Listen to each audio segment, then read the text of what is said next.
ശ്രീമദ് വാൽമീകി രാമായണത്തിലെ വളരെ വിശേഷപ്പെട്ട ഒരു ധ്യാന ശ്ലോകവും കൂടി നമുക്ക് കേൾക്കാം. വൈദേഹി സഹിതം സുരദ്രുമതലേ ഹൈമേ മഹാമണ്ഡപേ മധ്യേ പുഷ്പകമാസനേ മണിമയേ വീരാസനേ സംസ്ഥിതം അഗ്രേ വാചയതി പ്രപഞ്ചനസുതേ തത്വം മുനിഭിപരം വ്യാഖ്യാന്തം ഭരതാദിഭി പരിവൃതം രാമം ഭജേ ശ്യാമളം. അങ്ങനെയിരിക്കുന്ന ആ രാമചന്ദ്രന്റെ കഥകളാണ് 7 ദിവസം ഭൂമിയിൽ എഴുതപ്പെട്ട ആദ്യ കാവ്യം വാൽമീകി രാമായണം. എല്ലാ ദിവസവും ഇത് വീണ്ടും വീണ്ടും ഇങ്ങനെ പറയുക എന്നത് പുതിയ പുതിയ ആളുകൾ വരുമ്പോൾ അതിനെ ഒന്ന് ശ്രദ്ധിക്കട്ടെ എന്ന് വിചാരിച്ചുകൊണ്ടാണ്. ഗായത്രി രാമായണം എന്നാണ് ഇതിന് സൂചന തന്നെ. തപസ്വാധ്യായ നിരതം എന്ന് ആദ്യ ശ്ലോകത്തിൽ ത എന്ന അക്ഷരത്തിൽ തുടങ്ങി ഓരോ 1000 ശ്ലോകങ്ങൾക്കും ഓരോ അക്ഷരം. അങ്ങനെ തത് സവിതുർവരണ്യം ഭർഗോ ദേവസ്യ ധീമഹി ധിയോ യോ ന പ്രചോദയാത്. 24 അക്ഷരങ്ങൾ. ഗായത്രി മന്ത്രങ്ങളുടെ ഒക്കെ മാതാവ് എന്നറിയപ്പെടുന്ന അക്ഷരങ്ങളുടെ മാതാവായിരിക്കുന്ന ഗായത്രി ദേവിയാണ് അതിഗൂഢമായിട്ട് ഇവിടെ വാൽമീകി തൻ്റെ മധുരം മധുരാക്ഷരം കൂജന്തം രാമരാമേതി മധുരം മധുരാക്ഷരം ആയിട്ട് വാൽമീകി രചിച്ച് തന്നിരിക്കുന്ന ആ വാൽമീകി രാമായണം വളരെ അപൂർവമായിട്ടാണ് യജ്ഞമായിട്ടൊക്കെ നടത്തപ്പെടാറ്. ഏതായാലും ഈ വർഷത്തെ ആ യജ്ഞത്തിൽ 4ാമത് ദിനമാണ്.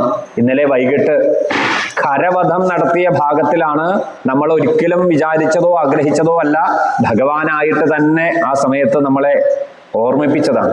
അപ്പൊ ഖരവധത്തിലൂടെയാണ് ഇന്നലെ നമ്മൾ പാരായണ ഭാഗങ്ങള് ഭഗവത് പാദത്തിൽ സമർപ്പിച്ചത്. ആദ്യ ദിനം മുതൽ വാൽമീകി രാമായണം കേൾക്കുന്ന ശ്രദ്ധിക്കുന്നവരോട് വാൽമീകി രാമായണത്തില് ആദ്യ ദിനത്തില് രാമന്റെ മഹിമയെ പറഞ്ഞു. പിന്നീട് 2ാമത് ദിനം അവിടെ ശത്രുഘ്നോ നിത്യ ശത്രുഘ്ന എന്ന ശത്രുഘ്നന്റെ മാഹാത്മ്യത്തെ പറഞ്ഞു. ഇന്നലെ ഭരതന്റെ മാഹാത്മ്യത്തെയാണ് പറഞ്ഞത്. ഇന്ന് രാമായണത്തിന് വളരെ വിശേഷപ്പെട്ട ഭഗവാന്റെ പ്രാണന് തുല്യം, ഭഗവാനിൽ നിന്നും വേർപിരിക്കാൻ സാധ്യമല്ലാത്ത ലക്ഷ്മണ പെരുമാളിന്റെ മഹാത്മ്യത്തെയാണ് 4ാമത് ദിനം സൂചിപ്പിക്കുന്നത്. ലക്ഷ്മണോ എന്ന പദത്തിന് തന്നെ വ്യാഖ്യാതാവ് പറഞ്ഞു തരുന്നത് ലക്ഷ്മണ ലക്ഷ്മി സമ്പന്ന എന്നാണ്. ലക്ഷ്മി ഭഗവാന്റെ വക്ഷത്തിലിരിക്കുന്ന ലക്ഷ്മി. നമ്മൾ പെട്ടെന്ന് ലക്ഷ്മി എന്ന് ചിന്തിക്കുമ്പോൾ നമ്മൾ ഈ ചിത്രങ്ങള് നമ്മളുടെ മനസ്സിൽ പതിഞ്ഞതുകൊണ്ട് ഭഗവാന്റെ പാദാരവിന്ദങ്ങളെ ആശ്രയിക്കുന്ന മഹാലക്ഷ്മിയായിരിക്കുന്ന അമ്മ, ആ അമ്മ സീതയായിട്ടും രുക്മിണിയായിട്ടും ഒക്കെ നമ്മൾ കഥകളിലൊക്കെ കേൾക്കുന്നുണ്ട്. അവരെയൊക്കെ ഇടയ്ക്ക് വേർപിരിയുന്നതുമുണ്ട് ഭഗവാൻ. ഇപ്പോ 1 വർഷത്തോളം ഇപ്പൊ നമ്മൾ കേട്ട് കഴിഞ്ഞു. രാവണൻ അപഹരിച്ച സമയത്ത് സീതയുമായി വേർപിരിഞ്ഞു. പിന്നീട് സീതയെ തന്നെ പരിത്യജിക്കുന്ന സന്ദർഭം. അതുകൊണ്ടാണ് 11,000 വർഷം ഭൂമിയിൽ ജീവിക്കാമെന്ന് ദേവന്മാരോട് ഭഗവാൻ പറയുമ്പോൾ അവിടെ പറഞ്ഞു ദശവർഷ സഹസ്രം, 10,000വും പിന്നെ 1,000 2ആയിട്ടാണ് പറഞ്ഞതെന്ന വാൽമീകി പറഞ്ഞത്. കാരണം 1000 വർഷം അവിടെ സീതയോടുകൂടിയും പിന്നീട് ആ 1 വർഷത്തോളം അല്ലെങ്കിൽ 1000 വർഷത്തോളം സീത ഇല്ലാതെയും ആ ഭഗവാൻ ഈ ഭൂമിയെ ഭരിച്ചു എന്നാണ്. അപ്പൊ ഇങ്ങനെ പല കഥാസന്ദർഭങ്ങളിലും ലക്ഷ്മിയെ പിരിയുന്ന ഭഗവാനെ കാണുമെങ്കിൽ ഭഗവാന്റെ വക്ഷസ്സില് അല്ല വൈകുണ്ഠനാഥനായിരിക്കുന്ന ഭഗവാന്റെ വക്ഷസ്സിലിരിക്കുന്ന ലക്ഷ്മിയെ ഒരിക്കലും ഭഗവാൻ പിരിയാറില്ല. അതാണ് ഇവിടെ സൂചിപ്പിക്കുന്നത്. ലക്ഷ്മണോ ലക്ഷ്മി സമ്പന്ന എന്ന ആ ഒരു വ്യാഖ്യാനത്തിൽ സൂചിപ്പിക്കുന്നത്. നമ്മൾ ആദ്യ ദിനം പറഞ്ഞു രാമായണവും അല്ല ഏത് ഗ്രന്ഥങ്ങളും നമ്മൾ എവിടെയെങ്കിലും കേട്ടതിനെ അല്ലെങ്കിൽ ഒരു പ്രമാണത്തെ അടിസ്ഥാനപ്പെടുത്താതെ വ്യാഖ്യാനിക്കരുത് എന്നാണ്. നമ്മൾ ആദ്യ ദിനം തന്നെ പറഞ്ഞു ഓരോരോ ഗ്രന്ഥങ്ങളുടെയും വ്യാഖ്യാനം. നമ്മളിവിടെ എടുക്കുന്നത് ഭക്തോത്തമനായിരിക്കുന്ന ഗോവിന്ദരാജരുടെ ഭൂഷണം എന്നറിയപ്പെടുന്ന വ്യാഖ്യാനമാണ്. 12ാം നൂറ്റാണ്ടില് എഴുതപ്പെട്ട വളരെ ഭക്തോത്തമനായിരിക്കുന്ന ഗോവിന്ദരാജര്. അപ്പൊ അദ്ദേഹത്തിന്റെ വ്യാഖ്യാനമാണ് ഭൂഷണം വാൽമീകിയുടെ രാമായണത്തിന്. ഇത്രയും നല്ല ഒരു വ്യാഖ്യാനം ഇല്ല എന്നാണ് പണ്ഡിതന്മാരുടെ ഇടയിൽ പറയപ്പെടുന്നത്. അവിടെ പറഞ്ഞു ആരണ്യകാണ്ഡത്തിലേക്ക് പ്രവേശിക്കുമ്പോൾ തന്നെ സൂചിപ്പിച്ചു. ഇന്നലെ നമ്മളത് ചെറുതായിട്ട് സൂചിപ്പിച്ചു. അവിടെ ആ ഒരു ശ്ലോകത്തിൽ തന്നെ പറയുന്നുണ്ട് രാമൻ എങ്ങനെയാണ് അയോധ്യയിൽ നിന്നും വന്നത്, അതിൽ നിന്നും ആ ഒരു യാത്രയെ വ്യത്യസ്തമാക്കിയിട്ടാണ് ചിത്രകൂടത്തിൽ നിന്നും ഭരതനെ യാത്രയാക്കിയതിന് ശേഷം പോയത് എന്നാണ്. ആ ശ്ലോകത്തില് വളരെ വിസ്തരിച്ച് തന്നെ അത് പറയുന്നുണ്ട്. അഗ്രത പ്രയൂരാമ സീതാമധ്യേ സുശോഭന പൃഷ്ടസ്തു ധനുഷ്പാണിർ ലക്ഷ്മണോ അനുജഗാമഹ എന്നാണ് സൂചിപ്പിക്കുന്നത് തന്നെ. ഖരവധത്തിന് ശേഷം നമ്മൾ ആ കേൾക്കുന്ന ആദ്യ ശ്ലോകം തന്നെ അതാണ്. അഗ്രത പ്രയൂരാമ സീതാമധ്യേ സുശോഭന പൃഷ്ടതസ്തു ധനുർപാണിർ ലക്ഷ്മണോ അനുജഗാമഹ. പ്രണവം നടന്നു പോകുന്നു എന്നാണ് അതിന്റെ സൂചന. ആ ഊ മ, ആ ഊ മായെയാണ് സൂചിപ്പിക്കുന്നത് ഇവിടെ. അഗ്രത ആ എന്ന് പറയുന്ന അക്ഷരം, സീതാ സുശോഭന, ആ സു എന്ന് പറയുന്ന ആ പദത്തെ പിരിക്കുമ്പോ ഊ എന്ന് പറയുന്ന പദം കിട്ടും. അതുകൊണ്ട് ആ ഊ പിന്നെ ലക്ഷ്മണൻ എന്നുള്ള ശബ്ദത്തിലുള്ള മകാരം. അതുകൊണ്ട് തന്നെ പ്രണവമാണ് എവിടെ പ്രവേശിച്ചത്? ദണ്ഡകാരണ്യത്തിൽ പ്രവേശിച്ചത്. ഇന്ന് വളരെ വിശേഷപ്പെട്ട ഒരു പ്രകരണം പറയണം എന്നാണ് ചിന്തിച്ചത്. ഇന്നലെ വൈകിട്ട് അത് പറഞ്ഞെങ്കിലും നമുക്കത് മുഴുവനായിട്ടും വൈകിട്ടുള്ള പ്രഭാഷണ സമയത്ത് പറഞ്ഞ് എത്താൻ നമുക്ക് സാധ്യമായില്ല. ഭഗവാൻ ഇന്നലെ സുധീഷണാശ്രമത്തിൽ എത്തിച്ചേർന്ന് സുധീഷണന മഹർഷിയോട് ചോദിക്കുന്നു, അല്ലയോ മഹർഷിയെ, ഈ ഭാഗത്ത് എവിടെയോ അല്ലേ അഗസ്ത്യന്റെ ആശ്രമം? അഗസ്ത്യന്റെ ആശ്രമം പെട്ടെന്നൊന്നും കാണാൻ സാധിക്കുന്നതല്ല, പെട്ടെന്ന് കണ്ടു കിട്ടുന്നതുമല്ല അഗസ്ത്യ ദർശനം തന്നെ. അപ്പോ അവിടെ സുധീഷണൻ പറയും, അങ്ങ് സൂചിപ്പിച്ചത് തന്നെ വളരെ മഹത്തരമാണ്. അഗസ്ത്യാശ്രമം ഈ കാനനത്തിൽ തന്നെയാണുള്ളത്. പക്ഷെ അതിലേക്ക് അങ്ങക്ക് എത്തിച്ചേരണമെങ്കിൽ അതിനുള്ള ആ വഴി പാത എൻ്റെ ശിഷ്യന്മാര് അങ്ങക്ക് പറഞ്ഞു തരും, അല്ലെങ്കിൽ വഴി കാണിച്ചു തരും. അങ്ങനെ സുധീഷണൻ തൻ്റെ ആ ശിഷ്യന്മാരെ കൂട്ടിയാണ് രാമ ലക്ഷ്മണ സീതമാരെ അഗസ്ത്യാശ്രമത്തിലേക്ക് ആനയിക്കുന്നത് എന്നാണ്. അവിടെ ചെല്ലുമ്പോ ആ അഗസ്ത്യ മഹർഷിയുടെ വളരെ വിശേഷപ്പെട്ട 17 ദേവതാ പൂജകളെ സൂചിപ്പിക്കുന്നു. നമ്മളിതൊക്കെ എന്താണ് ഇന്ന് ഇവിടെ സൂചിപ്പിക്കാൻ കാരണം? നമ്മളുടെ നാടും അഗസ്ത്യ തപോവനം എന്നാണ് നമ്മളുടെ കേട്ടുകേൾവി. അപ്പൊ ബ്രഹ്മസ്ഥാനം, അഗ്നിസ്ഥാനം, വിഷ്ണുസ്ഥാനം, ഇന്ദ്രസ്ഥാനം, സൂര്യസ്ഥാനം, സോമസ്ഥാനം, കുബേരസ്ഥാനം, അതോടൊപ്പം വിധാതാവ്, വായു, വരുണൻ, ഗായത്രി, അഷ്ടവസുക്കള്, സർപ്പരാജൻ, ഗരുഡൻ, മുരുകൻ, ഇങ്ങനെയുള്ള ആചാര പദ്ധതികളുടെ ആചാര്യനാണ് അഗസ്ത്യ മഹർഷി, കുംഭസംഭവൻ.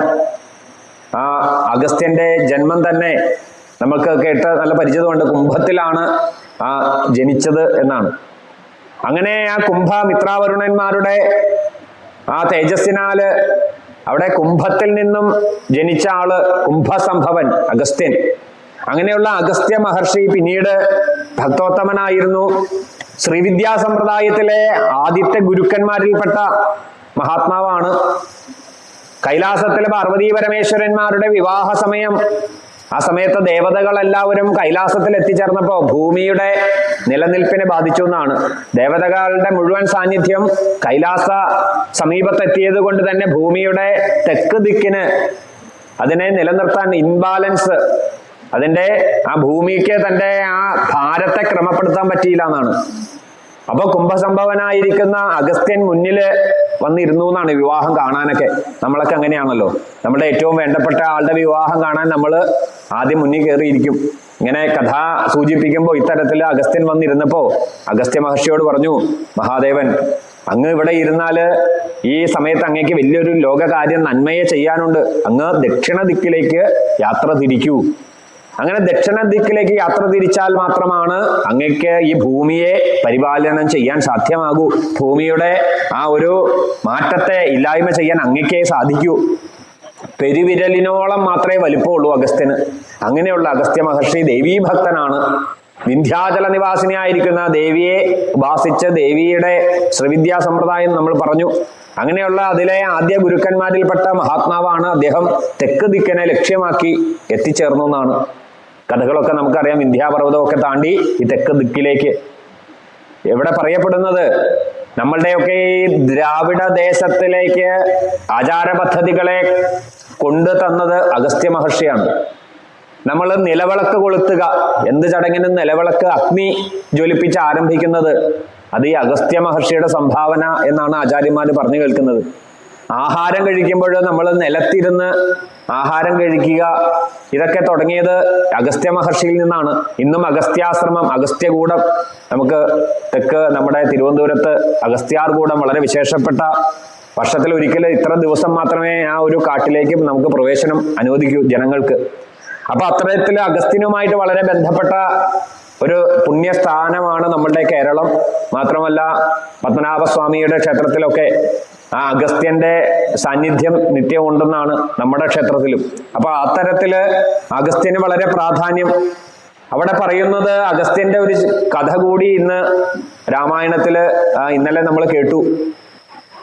സുധീഷണൻ തന്നെ പറയുന്നുണ്ട്, അഗസ്ത്യ ആശ്രമത്തില് ഈ തെക്ക് ദിക്കിലേക്ക് ഈ പറയുന്ന സ്ഥാനത്തൊക്കെ ആരണ്യകാണ്ഡത്തിലെ മധ്യപ്രദേശിലെ അയോധ്യയിൽ നിന്നും പുറപ്പെട്ട അവര് യാത്രകൾ ചെയ്ത് ഏകദേശം ഈ ആന്ധ്ര തെലങ്കാന ഭാഗത്തേക്ക് എത്തുന്ന ഒരു ഭാഗം മധ്യപ്രദേശൊക്കെ വെറും കൊടും കാടുകളിലൂടെയൊക്കെ താണ്ടിയാണ്. അവിടെയൊക്കെയാണ് അതിന്റെ ചരിത്രപരമായിട്ട് നമ്മൾ അന്വേഷിക്കുമ്പോൾ കണ്ടെത്തുന്നത്. അപ്പോൾ അവിടെ അഗസ്ത്യ മഹർഷിയെ കാണാനായിട്ട് പഞ്ചവടിയിലേക്ക് എത്തുന്നതിന് മുന്നേ അഗസ്ത്യ മഹർഷിയെ കാണുവാനായിട്ട് സുധീഷ്ണാശ്രമത്തിൽ ചെല്ലുമ്പോഴാണ് ഈ കഥകളൊക്കെ പറയുന്നത്.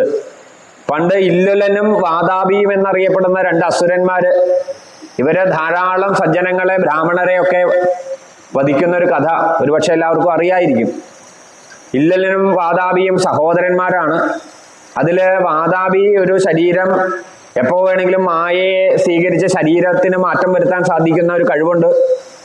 അപ്പൊ അത് പല മൃഗങ്ങളുടെയൊക്കെ രൂപത്തെ സ്വീകരിച്ച് അത് മറ്റുള്ളവരുടെ ഭക്ഷണം തങ്ങളുടെ വീടുകളിലേക്ക് വിളിച്ചുകൊണ്ട് വരും. വളരെ വിനയാന്വിതമായിട്ട് ആളുകൾ ചെല്ലും. അവിടെ ചെന്ന് ഭക്ഷണമായിട്ട് ഈ മൃഗത്തെ തന്നെ കൊടുക്കും. ആൾക്കാർ ഭക്ഷണം കഴിച്ചു കഴിഞ്ഞാൽ ഇല്ലുലൻ പറയും, വാതാപി പുറത്തേക്ക് വരൂ. അങ്ങനെ ഈ ഭക്ഷണമായിരിക്കുന്ന ഇല്ലുലൻ ആ ഓരോരുത്തരുടെയും വയറിനെ ഭേദിച്ച് പുറത്തു വരും. അങ്ങനെ സാധുക്കളെയൊക്കെ കൊല്ലുന്ന അത് ഒരു അവരുടെ ജീവിതത്തിൽ ഒരു ഉല്ലാസമായിട്ട്, ഒരു തമാശയായിട്ട് നിത്യവും നടന്നുപോയി എന്നാണ്. അങ്ങനെ ഒരിക്കലും അഗസ്ത്യനെ തന്നെ കണ്ടുകിട്ടി. അഗസ്ത്യനെ വിളിച്ചു കൊണ്ടുവന്നു. അഗസ്ത്യൻ ഇതേപോലെ ആ വാതാപിയെ ഭക്ഷണമാക്കി വെച്ച് അഗസ്ത്യന് കൊടുത്തു എന്നാണ്. അഗസ്ത്യൻ അത് ഭുജിച്ചു. ഇല്ലുലൻ അവിടെ നിന്നും വിളി തുടങ്ങി, വാതാപി പുറത്തേക്ക് വരൂ, വാതാപി പുറത്തേക്ക് വരൂ എന്ന്. അഗസ്ത്യൻ പറഞ്ഞു, ഒരു വാതാപിയും ഇനി പുറത്തേക്ക് വരാൻ പോകുന്നില്ല, അത് എൻ്റെ ഉള്ളിൽ തന്നെ ദഹിച്ചു കഴിഞ്ഞു, അവിടെ ഇനി തിരിച്ചു വരില്ല. അങ്ങനെ ദേവന്മാർക്ക് ഒക്കെ ആശ്വാസം കൊടുത്തു എന്നാണ് ഇല്ലുലന്റെ ആ വാതാപിയുടെയും ഒക്കെ ആ ചരിതം അവിടെ സൂചിപ്പിച്ചു. പിന്നീട് ആ അഗസ്ത്യ മഹർഷി തെക്ക് ദിക്കിലേക്ക് വന്നു. നമുക്കറിയാം മുരുക സമ്പ്രദായത്തിലും ഒക്കെ വളരെ തമിഴില് വളരെ പ്രധാനപ്പെട്ട മഹാത്മാവാണ് അഗസ്ത്യൻ. അങ്ങനെയുള്ള അഗസ്ത്യ മഹർഷിയുടെ ആശ്രമത്തിലേക്ക് പുണ്യസ്ഥലത്തെ വളരെ വിസ്തരിച്ച് വാൽമീകി രാമായണത്തിൽ പറയുന്നു. വളരെ സ്വച്ഛന്തമായ ഭൂപ്രകൃതി, ആ ഭൂപ്രകൃതിയില് ഇങ്ങനെ വളരെ വിശേഷപ്പെട്ട ഒരു സ്ഥാനത്ത് തന്റെ ആശ്രമത്തില് അഗ്നിഹോത്രമൊക്കെ ചെയ്തുകൊണ്ടാണ് അദ്ദേഹം ഇരിക്കുന്നത്. അങ്ങനെ വഴി കാണിച്ച് ആ അഗസ്ത്യ മഹർഷിയുടെ ആശ്രമം കാണാൻ ഇത്രയേറെ ഒരുക്കങ്ങള് മുൻകൂട്ടി വാൽമീകി രാമായണത്തിൽ പറയുന്നുണ്ട്. ബാക്കിയുള്ള ആശ്രമത്തിലൊക്കെ പ്രവേശിച്ചു എന്ന് പറയുമ്പോഴും ഇനി ശബരിയുടെ ആശ്രമം വർണ്ണിക്കുമ്പോഴും അവിടെ കുറച്ച് വർണ്ണനകൾ വരുന്നുണ്ട്, ഭൂമി വർണ്ണനകളൊക്കെ. പക്ഷെ അതിനേക്കാൾ കൂടുതൽ ഇവിടെ ഈ അഗസ്ത്യാശ്രമത്തെ ദർശിക്കുമ്പോഴാണ് സൂചിപ്പിക്കുന്നത്. അങ്ങനെയുള്ള അഗസ്ത്യ ആശ്രമത്തിലേക്ക് എത്തിച്ചേരുന്ന രാമനും ലക്ഷ്മണനും സീതയോടും കൂടി എത്തിച്ചേരുന്ന സമയത്ത് അഗ്നിഹോത്രാദികൾ ചെയ്യുന്ന മഹർഷി അഗസ്ത്യൻ അവരെ യഥോചിതം സ്വീകരിച്ചു. അഗ്നിക്ക് ആഹൂതി ചെയ്യപ്പെട്ടതിന് ശേഷം അവിടെ ഉണ്ടായിരുന്ന വിഭവങ്ങളെ കൊടുത്തുകൊണ്ട് അവരെ സന്തോഷിപ്പിച്ചു, അവർക്ക് ആതിഥ്യം കൊടുത്തു എന്നാണ്. അവിടെ എപ്പോഴും തന്നെ പറയുന്നത്, ഒരു ധർമ്മം അനുഷ്ഠിക്കുമ്പോൾ ഒരു ഗ്രഹത്തില് എന്താണോ അവിടെ ഉള്ളത് വേണം അതിഥിക്ക് കൊടുക്കാനെന്നാണ്. അപ്പൊ ഇത്തരത്തില് അവിടെയുള്ള ഒരു ആഹാരത്തെ അഗ്നിക്ക് കൊടുത്തു, അതിൽ നിന്ന് ഒരു പങ്കാണ് എടുത്തു കൊടുത്തത് എന്നൊക്കെ അവിടെ വിസ്തരിച്ച് പറയുന്നു. മാത്രമല്ല വാനപ്രസ്ഥ ധർമ്മമാണ് അഗസ്ത്യൻ അനുഷ്ഠിക്കുന്നത്. ആ വാനപ്രസ്ഥ ധർമ്മത്തിന് അനുയോജ്യമായ രീതിയിൽ അവരെ സ്വീകരിച്ചു എന്നാണ്. അങ്ങനെയാണ് ഓരോ ധർമ്മത്തിനും ആ ധർമ്മത്തിനനുസരിച്ച് വേണം തങ്ങളുടെ അതിഥികളെ സ്വീകരിക്കാൻ. വാൽമീകി രാമായണത്തിലും മുഴുനീള ഉപദേശമാണ്. എന്തിനാ ഇത്രയും വിസ്തരിച്ച് ഈ കഥകൾ പാരായണം ചെയ്യപ്പെടുന്നത്? ഇതിൽ നിന്നും നമ്മളുടെ ജീവിതത്തിൽ നമ്മൾ പകർത്തേണ്ട പല കാര്യങ്ങളെയും സൂചിപ്പിക്കുന്നു. അങ്ങനെ ആ രാത്രി അവര് അവിടെ തങ്ങിയെന്നും അഗസ്ത്യ മഹർഷി മന്ത്രങ്ങള് നമ്മളെ പറഞ്ഞിരുന്നു. പരശുരാമൻ കൊടുത്ത വൈഷ്ണവ ചാപത്തെ വരുണന്റെ കയ്യിലെത്തി. ആ വരുണൻ പിന്നീട് ഇത് അഗസ്ത്യ മഹർഷിക്കാണ് കൊടുത്തത്. അതേ വൈഷ്ണവ ചാപത്തെ വീണ്ടും അഗസ്ത്യ ആശ്രമത്തിൽ എത്തിച്ചേർന്നപ്പോ അവിടെ കൊടുക്കുന്നു. മന്ത്രങ്ങളൊക്കെ ഉപദേശിച്ചു കൊടുക്കുന്നു ശ്രീരാമചന്ദ്രസ്വാമിക്ക്. മാത്രമല്ല പറയപ്പെടുന്നു അഗസ്ത്യ മഹർഷി ഒരു കവചൻ ഇന്ദ്രൻ തന്നിട്ടുണ്ട്. ആ കവചവും അങ്ങയുടെ രക്ഷയ്ക്കായിട്ട് സ്വീകരിക്കണം. മാത്രമല്ല ഇന്ദ്രൻ ഒരു വാക്കുകൂടി പറഞ്ഞിട്ടുണ്ട് എന്ന് വാൽമീകി രാമായണത്തിൽ സൂചിപ്പിക്കും. അങ്ങക്ക് എപ്പോഴാണോ ആ അസുരന്മാരെ രാക്ഷസന്മാരെ വധിക്കാനായിട്ട് ആവശ്യം വരിക, ആ സമയത്ത് സാക്ഷാൽ ദേവേന്ദ്രന്റെ തേരും അതോടൊപ്പം തന്നെ തേരാളിയായ മാതിലിയും അങ്ങയുടെ സഹായത്തിനായിട്ട് എത്തിച്ചേരുമെന്ന് ദേവേന്ദ്രൻ അറിയിച്ചിട്ടുണ്ട് എന്ന് സൂചിപ്പിക്കും. പിന്നീട് പറയും, ഇവിടെ കാണുന്ന ഈ മനോഹരമായി ഇരിക്കുന്ന ഈ ആരണ്യം, കാട്, ദണ്ഡകാരണ്യം എന്ന് പറയപ്പെടുന്നത്, ഇത് അങ്ങയുടെ തന്നെ വംശത്തിലെ ഇക്ഷ്വാകുവിന്റെ വംശത്തിൽപ്പെട്ട ദണ്ഡകൻ എന്ന് പറയുന്ന രാജാവിന്റെ രാജ്യധാനിയായിരുന്നു. പിന്നീട് ശുക്ര മഹർഷിയാൽ ഇത് ശാപം വന്ന് ഇത് ഊഷരഭൂമിയായിട്ട് മാറിയിരുന്നു ഒരു കാലത്ത്. അങ്ങനെ ഇരിക്കുന്ന അവസരത്തിലാണ് നമ്മൾ ആദ്യം കഥയിൽ സൂചിപ്പിച്ചതുപോലെ അഗസ്ത്യൻ തെക്ക് ദിക്കിലേക്ക് വന്നതും ഈ ഊഷരഭൂമി ഒരു മരുഭൂമിക്ക് തത്തുല്യമായി കടന്ന ഈ ഭൂമിയിൽ തന്റെ തപശക്തി ഉപയോഗിച്ച് പർജന്യൻ എന്നറിയപ്പെടുന്ന ദേവതകളെ വിളിച്ചു വരുത്തി അവിടെ മഴ പെയ്യിച്ചു, വൃഷ്ടി ഉണ്ടാക്കി. പിന്നീട് തന്റെ പരിശ്രമത്തില് കൈലാസ പരിസരത്തുള്ള നിരവധി വൃക്ഷങ്ങളെ അഗസ്ത്യ മഹർഷി തന്റെ കഴിവ് ഉപയോഗിച്ച് ഈ ദണ്ഡകാരണ്യത്തില് വച്ചുപിടിപ്പിച്ചു. അല്ലെങ്കിൽ തന്റെ മന്ത്രശക്തി ഉപയോഗിച്ച് ആ വൃക്ഷങ്ങളെയൊക്കെ പരിപാലിച്ചു എന്നുകൂടി നമുക്ക് കണക്കാക്കാം. എങ്ങനെയായാലും നമ്മൾ മനസ്സിലാക്കേണ്ടത് വളരെ ഊഷരമായിരിക്കുന്ന ഒരു സ്ഥാനത്തെ നല്ല പച്ചപ്പുള്ള ഒരു പ്രകൃതി രമണീയമായ ഒരു സ്ഥാനമാക്കി അഗസ്ത്യ മഹർഷി മാറ്റിയെന്നാണ്. ഇതാണ് ആ പ്രകൃതി സ്നേഹം. ഇന്നും നമുക്കറിയാം പല വിദേശ രാജ്യങ്ങളും മണലാരണ്യം കിടക്കുന്ന സ്ഥലത്തൊക്കെ ഇപ്പോ അവരും ഇതേപോലെ വൃക്ഷങ്ങളൊക്കെ നട്ട് അതിനെയൊക്കെ മണ്ണിനെ പരിപാലിക്കാനായിട്ട് പരിശ്രമിക്കുന്നത് നമുക്ക് വാർത്തകളിലൂടെയൊക്കെ അറിയാം. അങ്ങനെയാണ് അഗസ്ത്യ മഹർഷി ഇത്തരത്തില് ഈ കാനനത്തെ, അതുകൊണ്ടാണ് അതിന്റെ വർണ്ണനയൊക്കെ വാൽമീകി അത്ര ഗംഭീരമായിട്ട് കൊടുത്തത്. പണ്ടിവിടെ ഒന്നുമില്ലായിരുന്നു, എല്ലാത്തിനെയും പടുത്തുയർത്തിയതാണ് അഗസ്ത്യൻ തന്റെ ആ ശക്തി ഉപയോഗിച്ച്, പരിശ്രമം ഉപയോഗിച്ച്. അങ്ങനെ ആ അഗസ്ത്യ മഹർഷിയുടെ മാഹാത്മ്യത്തെ അവിടെ സൂചിപ്പിക്കുന്നു. അഗസ്ത്യനോട് തന്നെ ചോദിക്കുന്നു. ഇപ്പോ ഏകദേശം 10 വർഷം കഴിഞ്ഞു. 14 വർഷമാണ് വനവാസത്തിന് വിധിക്കപ്പെട്ടത്. 10 വർഷം പൂർത്തിയായി. രാമൻ സുധീഷണ ആശ്രമത്തിൽ നിന്നും പുറപ്പെടുന്ന സന്ദർഭത്തിൽ തന്നെ മുനിമാര്, കാട്ടിലുള്ള ഋഷിവര്യന്മാരൊക്കെ എത്തിച്ചേർന്ന് രാമനോട് പ്രാർത്ഥിക്കുന്നുണ്ട്. രാമ, ഞങ്ങളുടെ ഈ ഒരു വാനപ്രസ്ഥത്തിലെ ഈശ്വരധർമ്മത്തെ ചെയ്യുമ്പോ ജനസ്ഥാനത്ത് നിന്നും ഭരണം നിയന്ത്രിക്കുന്ന ഖരദൂഷണ ത്രിശിരാക്കളാകുന്ന രാക്ഷസന്മാരും അവരുടെ അനുചരന്മാരും ഞങ്ങളുടെ നിത്യജീവിതത്തിന് ബുദ്ധിമുട്ടുകൾ വരുത്തുന്നുണ്ട്. അതുകൊണ്ട് അങ്ങ് ഞങ്ങളെ അനുഗ്രഹിക്കണം എന്ന് പറയുമ്പോൾ അവിടെ സാക്ഷാൽ ശ്രീരാമചന്ദ്രൻ അവരെ അനുഗ്രഹിക്കും. ശരണാഗതി ചെയ്ത നിങ്ങളെ ഞാൻ ഒരിക്കലും കൈവിടില്ല എന്ന് അവിടെ ശ്രീരാമചന്ദ്രസ്വാമി പറയും. അപ്പോഴാണ് നമ്മൾ ഇന്നലെ വൈകിട്ട് പറഞ്ഞത്, സീത അപ്പോൾ ഒരു കാര്യം രാമനോട് പറയും. രാമചന്ദ്ര, അങ്ങേ എല്ലാ തരത്തിലും ധർമ്മവാനാണ്. പക്ഷേ എൻ്റെ ചെറുപ്പത്തില് അച്ഛനാകുന്ന ജനകൻ എനിക്കൊരു കഥ പറഞ്ഞു തന്നിട്ടുണ്ട്. ഇന്നലെ നമ്മൾ ആ കഥയൊക്കെ സൂചിപ്പിച്ചു. ആ സീതാദേവി രാമചന്ദ്രന് പറഞ്ഞു കൊടുത്ത ഒരു കഥ ഇന്നലെ നമ്മളത് സൂചിപ്പിച്ചിരുന്നു കഥാസന്ദർഭത്തില്. വളരെ ചെറിയൊരു കഥയാണ്. ഒരു മഹർഷി തൻ്റെ കയ്യില് ആയുധവുമായിട്ട് എത്തിയ ഒരു രാജാവിന്റെ അടുത്ത് നിന്നും ആ മഹർഷി ആയുധത്തെ സൂക്ഷിക്കാനുള്ള ചുമതല ഏറ്റെടുക്കുന്നു. കുറെ സമയം കഴിഞ്ഞപ്പോ ഈ മഹർഷിക്ക് തന്നെ ഈ ആയുധവുമായിട്ട് അവിടെയുള്ള വൃക്ഷങ്ങളെയൊക്കെ പ്രഹരിക്കേണ്ടി വന്നു. അതിനെ തുടർന്ന് അദ്ദേഹത്തിന് ലോകം ലഭിച്ചു എന്നാണ് കഥയുടെ ചുരുക്കം. നമ്മൾ ഇന്നലെ വിസ്തരിച്ച് പറഞ്ഞതാ, അതുകൊണ്ട് അതിനെ വീണ്ടും ആവർത്തിക്കുന്നില്ല. അപ്പൊ പറയുമ്പോ സീതാദേവി പറയും, അങ്ങ് 3 തരത്തില് ഉള്ള ഒരു ഗുണങ്ങളില് ഒന്ന് തെറ്റിച്ചിരിക്കുന്നു. മറ്റൊരു പത്നിയെ മനസ്സിൽ പോലും ചിന്തിക്കില്ല എന്നുള്ള ഒരു ഗുണം അങ്ങയ്ക്കുണ്ട്. അതോടൊപ്പം തന്നെ കള്ളം പറയില്ല എന്നുള്ള ഗുണം അങ്ങയ്ക്കുണ്ട്. പക്ഷേ തനിക്ക് നേരെ വിരോധമില്ലാത്ത ആളുകളെ ദണ്ഡിക്കുമെന്ന് അല്ലെങ്കിൽ ശിക്ഷിക്കുമെന്ന് അങ്ങ് പറയുന്നത് ധർമ്മത്തിന് നിരക്കുന്നതല്ല. ഇപ്പൊ ഋഷിമാര് വന്ന് അങ്ങയെ ആശ്രയിക്കുമ്പോ, ഋഷിമാര് വന്ന് അങ്ങയെ ആശ്രയിക്കുന്ന സമയത്ത് അങ്ങ് പറഞ്ഞു, അങ്ങയോട് യാതൊരു ശത്രുതയും ഇല്ലാത്ത ദേവതകളെ അല്ലെങ്കിൽ രാക്ഷസന്മാരെ അങ്ങ് ഇല്ലാതാക്കുമെന്ന് അവർക്ക് അനുഗ്രഹത്തെ കൊടുത്തു. ശരിക്കും അത് ധർമ്മത്തെ കുറിച്ച് ചിന്തിച്ചാൽ അങ്ങ് ചെയ്യുന്നത് ശരിയല്ല. അതുകൊണ്ട് തന്നെ അങ്ങ് ആയുധം തന്നെ ഉപേക്ഷിക്കണമെന്നാണ് അവിടെ സീത ആവശ്യപ്പെടുന്നത്. സീത ആവശ്യപ്പെടുന്ന സമയത്ത് ശ്രീരാമചന്ദ്രൻ സീതയുടെ വാക്കിനെ മനോഹരമായിട്ടൊക്കെ പുകഴ്ത്തിക്കൊണ്ട് തന്നെ മറ്റൊരു കാര്യം അവിടെ സൂചിപ്പിക്കും.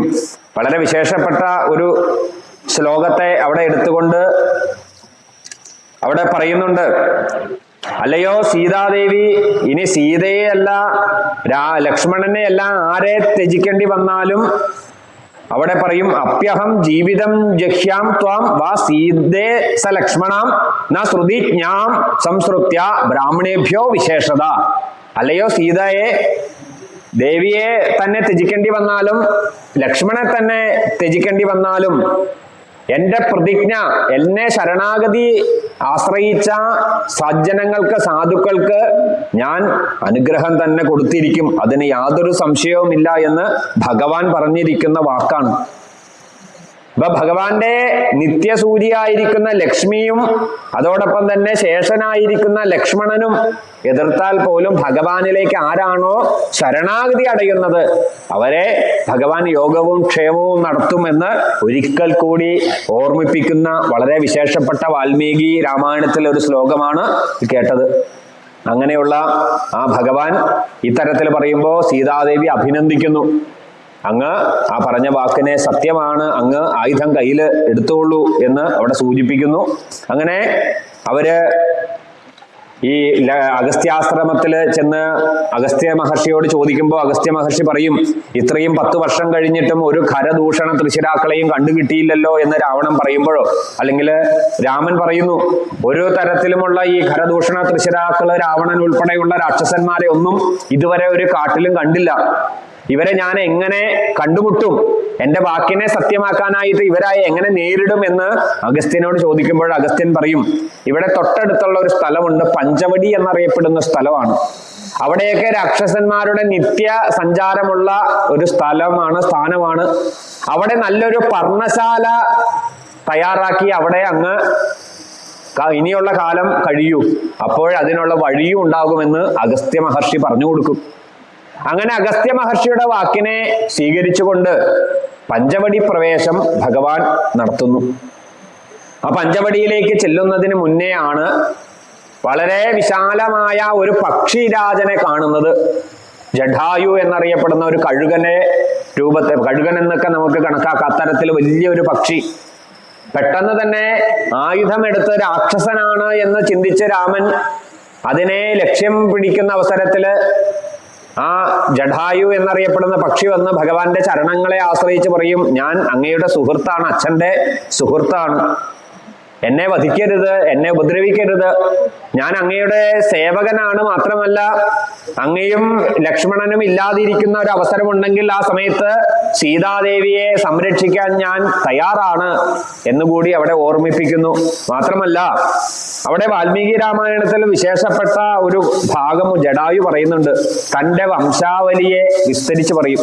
അങ്ങനെയല്ലേ ആദ്യമായിട്ട് പരിചയപ്പെടുന്ന ഒരാള് തൻ്റെ ആ പൂർവജന്മ അല്ലെങ്കിൽ തൻ്റെ പൂർവികരുടെ ചരിത്രമൊക്കെ പറയും. നമ്മളും പറയും, ഇന്ന സ്ഥലത്ത് ഇന്ന കുടുംബത്തില് ഇന്ന ആളുകളുടെ മക്കളാണ് എന്നൊക്കെ നമ്മൾ സ്വയം പറയും. എന്നതുപോലെ ഇവിടെ ആ ജഡായു പറയുന്ന ഒരു വളരെ വിശേഷപ്പെട്ട ഒരു ഈ മൃഗങ്ങളുടെയൊക്കെ ജന്മത്തെക്കുറിച്ച് അവിടെ സൂചിപ്പിക്കുന്നുണ്ട്. അതുകൂടി പറഞ്ഞ് ഇന്നത്തെ മധ്യാഹ്നം വരെയുള്ള ചടങ്ങുകൾ നമുക്ക് സമർപ്പിക്കാം. ഭഗവാന്റെ അടുത്ത് നിന്നും ഭഗവാനിൽ നിന്നുമാണ് ബ്രഹ്മദേവൻ സൃഷ്ടി ആരംഭിച്ചത്. പിന്നീട് അവിടെ കർദമൻ എന്ന് പറയുന്ന പ്രജാപതിക്ക് സൃഷ്ടി കൊടുത്തു. പിന്നീട് അവരിൽ നിന്നും വികൃതൻ, പിന്നീട് ശേഷൻ, സംരേയസ്, ബഹുപുത്രൻ, സ്ഥാണു, മരീചി മുതലായ സപ്തഋഷികൾ, അത്രി, ക്രതു, പുലസ്ത്യൻ, അങ്കിരസ്, പ്രജേതസ്, അതോടൊപ്പം പുലഹൻ, ദ്രക്ഷൻ, വിവസ്വാൻ, പിന്നീട് ദക്ഷൻ 60 പെൺമക്കള്. ഇതൊക്കെ നമ്മൾ കേട്ടിട്ടുണ്ടാവും ഭാഗവതത്തില്. അതിൽ 8 പേരെ കശ്യപൻ വിവാഹം കഴിച്ചു എന്നാണ്. അവിടെ മുതലാണ് ഇതിനെ നമ്മൾ ചിലപ്പോൾ ഒരുപക്ഷെ കേട്ടിട്ടുണ്ടാകില്ല. ആ 8 പേര് അതിഥി, ദിതി, മനു, അതോടൊപ്പം തന്നെ ധനു, കാളിക, താമ്ര, ക്രോധവശ, അനല എന്നറിയപ്പെടുന്ന 8 പേരെ കശ്യപൻ വിവാഹം കഴിച്ചു. അതില് അതിഥിയിൽ നിന്നും ദേവന്മാരുണ്ടായി. ആ ദേവന്മാർ ആരൊക്കെയാണെന്ന് പറഞ്ഞു. 12 ആദിത്യന്മാര്, 12 ആദിത്യന്മാര്, അതോടൊപ്പം തന്നെ 11 രുദ്രന്മാര്, 8 വസുക്കള്, അശ്വിനി ദേവതകള്, 33 ദേവതാ സങ്കല്പം എന്നാണ്. ഈ 33 ദേവതകൾക്കും 1 കോടി ശക്തികളുണ്ട്. അതുകൊണ്ടാണ് നമ്മൾ എപ്പോഴും നമ്മളുടെ സനാതന ധർമ്മത്തിൽ പറയുന്ന ഒരു വാക്ക് 30 മുക്കോടി ദേവതകൾ എന്നൊക്കെ നമ്മൾ എപ്പോഴും പറയും. അത് ഈ തരത്തിൽ അതിഥിയിൽ നിന്നും വരുന്ന ആ 33 ദേവതകളെയാണ് സൂചിപ്പിച്ചത്. പിന്നെ ദിതിയിൽ നിന്നും വന്ന് ജനിച്ചത് ദൈത്യന്മാരാണ്. ധനുവിൽ നിന്ന് ജനിച്ചത് അശ്വശ്രീവൻ എന്നറിയപ്പെടുന്ന പുത്രനാണ്. കാളിക എന്നറിയപ്പെടുന്ന ആ പത്നിയിൽ നിന്നും നരകനും കാളികൻ, കാളിയനല്ല കാളികൻ എന്നറിയപ്പെടുന്ന ആ ഒരു പുത്രനുണ്ടായി. താമ്ര എന്ന് പറയുന്ന പത്നിയിൽ നിന്നും ക്രൗഞ്ചി, ഭാസി, ശേനി, ധൃതരാഷ്ട്രി, ശുഗി അങ്ങനെയുള്ള പുത്രിമാര്. അതിലെ ക്രൗഞ്ചിയിൽ നിന്നും കൂമൻ എന്നറിയപ്പെടുന്ന മൃഗങ്ങൾ ഉണ്ടായിരുന്നാണ്. ഭാസി എന്നറിയപ്പെടുന്ന ആ ഒരു പത്നിയിൽ നിന്നുമാണ് പിന്നീട് ഇരുകാലുള്ള നമ്മളൊക്കെ നല്ലതുപോലെ അറിയാവുന്ന കോഴികളുടെ ഒക്കെ മാതാവായിട്ട് പറയപ്പെടുന്നത് ഈ ഭാസിയാണ്. ശേനിയെ ദൃഗ്ധങ്ങള്, അതുപോലെ ധൃതരാഷ്ട്രി എന്നറിയപ്പെടുന്നതിൽ നിന്നാണ് ഹംസങ്ങള്. അതോടൊപ്പം തന്നെ ശുഗി എന്നറിയപ്പെടുന്ന ആ പത്നിയിൽ നിന്നുമാണ് നദ എന്നറിയപ്പെടുന്ന ഒരു പുത്രിയെ. ആ നദയിൽ നിന്നും ഉണ്ടായ പുത്രിയാണ് വിനത. പിന്നീട് ക്രോധവശ എന്നറിയപ്പെടുന്ന പുത്രിയിൽ നിന്നും മൃഗി, മൃഗേന്ദ്ര, ഹരി, ഭദ്രമത, മതങ്കി, ശാർദൂലി, ശ്വേത, സുരഭി, സുരസ, കദ്രു ഇങ്ങനെ അറിയപ്പെടുന്ന പുത്രിമാര്. അതിലും മൃഗത്തിൽ നിന്ന്, മൃഗി എന്ന് പറയുന്ന പുത്രിയിൽ നിന്നും മൃഗം, കൃഷ്ണമൃഗം ഉണ്ടായതെന്ന് പറയപ്പെടുന്നു. മൃന്ദയിൽ നിന്നും കരടി, മാനുകള് തുടങ്ങിയ ജീവജാലങ്ങൾ ഉണ്ടായി. ഭദ്രമതയിൽ നിന്നാണ് ഇരാവതി, ഇരാവതിയിൽ നിന്നും ഐരാവതം. അതോടൊപ്പം തന്നെ ഹരി എന്നറിയപ്പെടുന്ന ആ പുത്രിയിൽ നിന്നും സിംഹങ്ങള്, വാനര ജാതിയിൽപ്പെട്ടവരൊക്കെ ഉണ്ടായി എന്ന് സൂചിപ്പിക്കുന്നു. ശാർദൂലി എന്നറിയപ്പെടുന്നതില് അവിടെ ഈ വാനരന്മാരില് നമ്മൾ ആൾക്കുരങ്ങെന്നൊക്കെ പറയുന്ന തരത്തിലുള്ള വാനരന്മാര്, അതോടൊപ്പം തന്നെ വ്യാഘ്രങ്ങള്, പുലി മുതലായ മൃഗങ്ങളൊക്കെ ശാർദൂലിയിൽ നിന്നുണ്ടായതാണ്. അത് നരശാർദൂലം നമ്മൾ ആദ്യ ദിനം പറഞ്ഞിരുന്നു, പുലിയെ സൂചിപ്പിക്കുന്ന ശാർദൂലം. അതോടൊപ്പം തന്നെ മാതങ്കി എന്നറിയപ്പെടുന്നതിൽ നിന്നാണ് ആനകള്. അതുകൊണ്ടാണ് മതംഗം അല്ലെങ്കിൽ ആനയ്ക്ക് ആ ഒരു പേര് തന്നെ വരാൻ കാരണം. പിന്നീട് സുരഭിയിൽ നിന്ന് രോഹിണി, ആ രോഹിണിയിൽ നിന്നാണ് പശുക്കളുടെ വർഗം ഉണ്ടായത്. ഗന്ധർവി എന്നറിയപ്പെടുന്ന ആ ഒരു ഇതിൽ നിന്നാണ് കുതിരകൾ ഉണ്ടായത്. സുരസ എന്നറിയപ്പെടുന്നതിൽ നിന്നും നാഗങ്ങള് ഉണ്ടായി. അത് ഏത് നാഗങ്ങള്? പടം പൊഴിക്കുന്ന, നമ്മുടെ നാട്ടിൽ കാണുന്ന തരത്തില് ശരീരത്തിന്റെ ഒരു കാലം കഴിയുമ്പോൾ തോലുരിയുന്ന നാഗങ്ങളെ അവിടെ പറഞ്ഞു. എന്നാൽ കദ്രു എന്നറിയപ്പെടുന്ന മകളിൽ നിന്നുണ്ടായത് പന്നകങ്ങള്. അതൊരിക്കലും പടം പൊഴി അല്ലെങ്കിൽ അതിന്റെ ശരീരത്തിൽ നിന്നും ഈ പടം പൊഴിയുന്ന ഒരു അവസ്ഥയില്ലാത്ത നാഗങ്ങളാണ് കദ്രുവിന്റെ പുത്രന്മാരെന്നറിയപ്പെടുന്ന നാഗങ്ങള്. അതോടൊപ്പം തന്നെ മനുവിൽ നിന്നും മനുഷ്യര്, അനല എന്നറിയപ്പെടുന്ന പുത്രിയിൽ നിന്നുമാണ് വൃക്ഷങ്ങൾ ഉണ്ടായത്. ഇത്തരത്തിൽ വിസ്തരിച്ച് പറഞ്ഞിട്ട് ജടായു പറഞ്ഞു, ഇതില് ആ വിനതയുടെ പുത്രനാണ് അരുണനും അതോടൊപ്പം തന്നെ ഗരുഡനും. ഈ അരുണന്റെ പുത്രനാണ് സമ്പാദി, അതോടൊപ്പം ഞാനും. അങ്ങനെ തൻ്റെ വംശത്തെയാണ് ജടായു ഇവിടെ പറഞ്ഞു വെച്ചത്. അരുണന്റെ പുത്രനാണ് ഈ പറയുന്ന ജടായു. അങ്ങേക്ക് എല്ലാവിധത്തിലുള്ള കൈങ്കര്യങ്ങളും ചെയ്തുകൊണ്ട് ഞാൻ ഇവിടെ കാത്തിരിക്കും, അങ്ങേക്ക് സംരക്ഷണമായിട്ട് ഇരിക്കും എന്നൊക്കെ പറഞ്ഞു. അതിന് ജടായുവിന് അനുമതി കൊടുക്കുന്നു. പിന്നീട് പഞ്ചവടിയിൽ എത്തിച്ചേർന്നുകൊണ്ട് നല്ലൊരു ആശ്രമം തീർക്കാനായിട്ട് ലക്ഷ്മണനോട് പറയും. അപ്പൊ എത്തരത്തിലുള്ള ഒരു ആശ്രമമാണ്, പർണശാലയാണ് വേണ്ടതെന്ന് ചോദിക്കുമ്പോൾ പറയും, നിനക്ക് ഇഷ്ടമുള്ളത് രീതിയിൽ നീ പണിതോളം പറയും. അപ്പോഴാണ് ലക്ഷ്മണന്റെ മഹത്വം പറയുന്നത്. ലക്ഷ്മണോ ലക്ഷ്മി സമ്പന്നഹ എന്ന വാക്കിനെ അവിടെ പരിപൂർണമാക്കുന്നത് ഈ ഒരു സന്ദർഭത്തിലാണ്. ലക്ഷ്മണൻ നമ്മളെ പോലെയല്ല. ഇപ്പൊ നമ്മൾ പല കാര്യങ്ങളും ഭഗവാന് ചെയ്യുന്നത് എന്തിനു വേണ്ടിയിട്ടാണ്? നമ്മളുടെ ഒരു ആനന്ദം കിട്ടാനാണ്. പക്ഷെ ഇവിടെ പറയുന്നത് നമ്മൾ ചെയ്യുന്ന ആ കർമ്മം കൊണ്ട് ഭഗവാൻ ആനന്ദിക്കുമ്പോ ആ ആനന്ദമാണ് നമുക്ക് അനുഭൂതിയായിട്ട് വരേണ്ടത്. അല്ലാതെ എനിക്ക് ആനന്ദമുണ്ട് അതുകൊണ്ട് ഞാനിത് ഭഗവാന് സമർപ്പിക്കാം, അതൊരിക്കലും ചെയ്യാൻ പാടില്ല എന്നാണ്. ഇപ്പൊ നമ്മളെ സംബന്ധിച്ച് പലപ്പോഴും അനുഭവം ഉണ്ടാവും. പല കാര്യങ്ങളും, ഇപ്പൊ നാമജപം ആയിക്കോട്ടെ, കീർത്തനം ആയിക്കോട്ടെ, പാരായണം ആയിക്കോട്ടെ, പ്രഭാഷണം, കഥ പറച്ചിലായിക്കോട്ടെ, അത് ഭഗവാന് സമർപ്പിച്ച് ഭഗവാനിന് ഇഷ്ടത്തിന് നമ്മൾ ഭഗവാന്റെ താല്പര്യത്തിന് അത് സമർപ്പിക്കുക. ഭഗവാൻ അത് കേട്ട് ആനന്ദിക്കുന്നു എങ്കിൽ അതാണ് നമുക്ക് അനുഭൂതിയായിട്ട് വരിക. അല്ലാതെ നമുക്ക് ആനന്ദമുണ്ട്, അതാണ് ഈ ഒരു സന്ദർഭത്തിൽ വാൽമീകി അവിടെ സൂചിപ്പിക്കുന്നുണ്ട്. അതുകൊണ്ട് തന്നെ ഇനി നമ്മൾ കേട്ട് കഴിഞ്ഞു, ഉച്ച കഴിഞ്ഞേ അത് പറയുള്ളൂ. എന്തുകൊണ്ടാണ് ലക്ഷ്മണൻ അവിടെ സീതാദേവിയുടെ അടുത്ത് നിന്നും സീതാദേവിയുടെ പരുഷമായ വാക്കുകൾ കേട്ട് ലക്ഷ്മണൻ അവിടെ നിന്നും പോകുമ്പോഴാണ് സീതാദേവിക്ക് പിന്നീട് അപകടം പറ്റുന്നത്. അപ്പോ അവിടെ സൂചിപ്പിക്കുന്നു, ഭക്തന്മാരെ, ഭഗവാന്റെ നിത്യസാന്നിധ്യം, ഭഗവാനെ കൈങ്കര്യം ചെയ്യുന്ന ഭഗവാനെ നിത്യദാസനായിരിക്കുന്ന ലക്ഷ്മണൻ, ആ ലക്ഷ്മണ പെരുമാളെ വേദനിപ്പിക്കുമ്പോ അത് ലക്ഷ്മിയായാൽ കൂടി അതിന്റെ കർമ്മഫലം അനുഭവിക്കേണ്ടി വരുമെന്ന് അവിടെ ഗോവിന്ദരാജര് ഭൂഷണത്തില് പറഞ്ഞു തന്നിട്ടുണ്ട്. അത് നമുക്ക് ജീവിതത്തിലുള്ള ഒരു പാഠമാണ്. നമ്മൾ ഭഗവാന്റെ ശത്രുഘ്നോ നിത്യശത്രുഘ്ന, ദാസന്റെ ദാസനാണ് ശത്രുഘ്നൻ എന്നതുപോലെ ഭാരം ചുമക്കുന്ന ആള് ഭരതൻ, ലക്ഷ്മണൻ ലക്ഷ്മി സമ്പന്ന, ഭഗവാനിൽ നിന്നും ഒട്ടും വിട്ടുപിരിയാത്ത ആളാണ് ലക്ഷ്മണൻ. ആ ലക്ഷ്മണന്റെ ആ ഒരു ഭാവം നമ്മളുടെ ഓരോ കർമ്മത്തിലും വേണം. ക്ഷേത്രവുമായിട്ട് ബന്ധപ്പെട്ട് എന്താണ്, നമ്മൾ ചെയ്യുന്ന ഓരോ കർമ്മവും ഭഗവാന് സമർപ്പിച്ച് അത് ഭഗവാൻ അതില് സന്തോഷത്തെ സ്വീകരിക്കണം, അത്തരത്തിലായിരിക്കണം നമ്മളുടെ ആ പ്രവൃത്തികൾ മുഴുവൻ. അതുകൊണ്ട് തന്നെയാണ് അങ്ങനെ ആര് ചെയ്യുന്നു, ആ ആളെ വാക്കുകളെ കൊണ്ട് പോലും വേദനിപ്പിച്ചാൽ അത് തന്റെ ലക്ഷ്മി ആയാൽ പോലും അതിനുള്ള ശിക്ഷയെ അനുഭവിക്കേണ്ടി വരും എന്ന് അവിടെ വ്യംഗ്യമായിട്ട് സൂചിപ്പിക്കും. ഇപ്പൊ പഞ്ചവടി പ്രവേശം വരെയാണ് നമ്മൾ പാരായണം, അതൊക്കെ കഴിഞ്ഞു പോയി. അവിടെ കബന്ധഗതി വരെയാണ് പാരായണം എത്തിയത്. ഉച്ച കഴിഞ്ഞ് വീണ്ടും ആ കിഷ്കിന്ധാകാന്ഡം, അവിടെ ഹനുമാനുമായിട്ടുള്ള സമാഗമം വളരെ വിശേഷപ്പെട്ടതാണ്. അപ്പൊ നാളെ ആ ഹനുമാന്റെ ചരിതങ്ങളൊക്കെയാണ് നമ്മൾ കേൾക്കുക.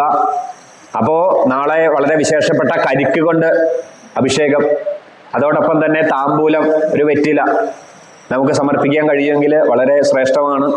വാൽമീകി രാമായണ നവാഹയജ്ഞത്തോടനുബന്ധിച്ച് ഇത്തരത്തില് നമുക്ക് പല രീതിയിലും സമർപ്പണങ്ങളോടെയും കഥാശ്രവണത്തോടും വാൽമീകി രാമായണം കേട്ടുകൊണ്ടൊക്കെ രാമനോട് ചേർന്ന് ഇരുന്ന് നമുക്ക് ഭഗവാന്റെ അനുഗ്രഹം നേടിയെടുക്കാൻ സാധിക്കട്ടെ.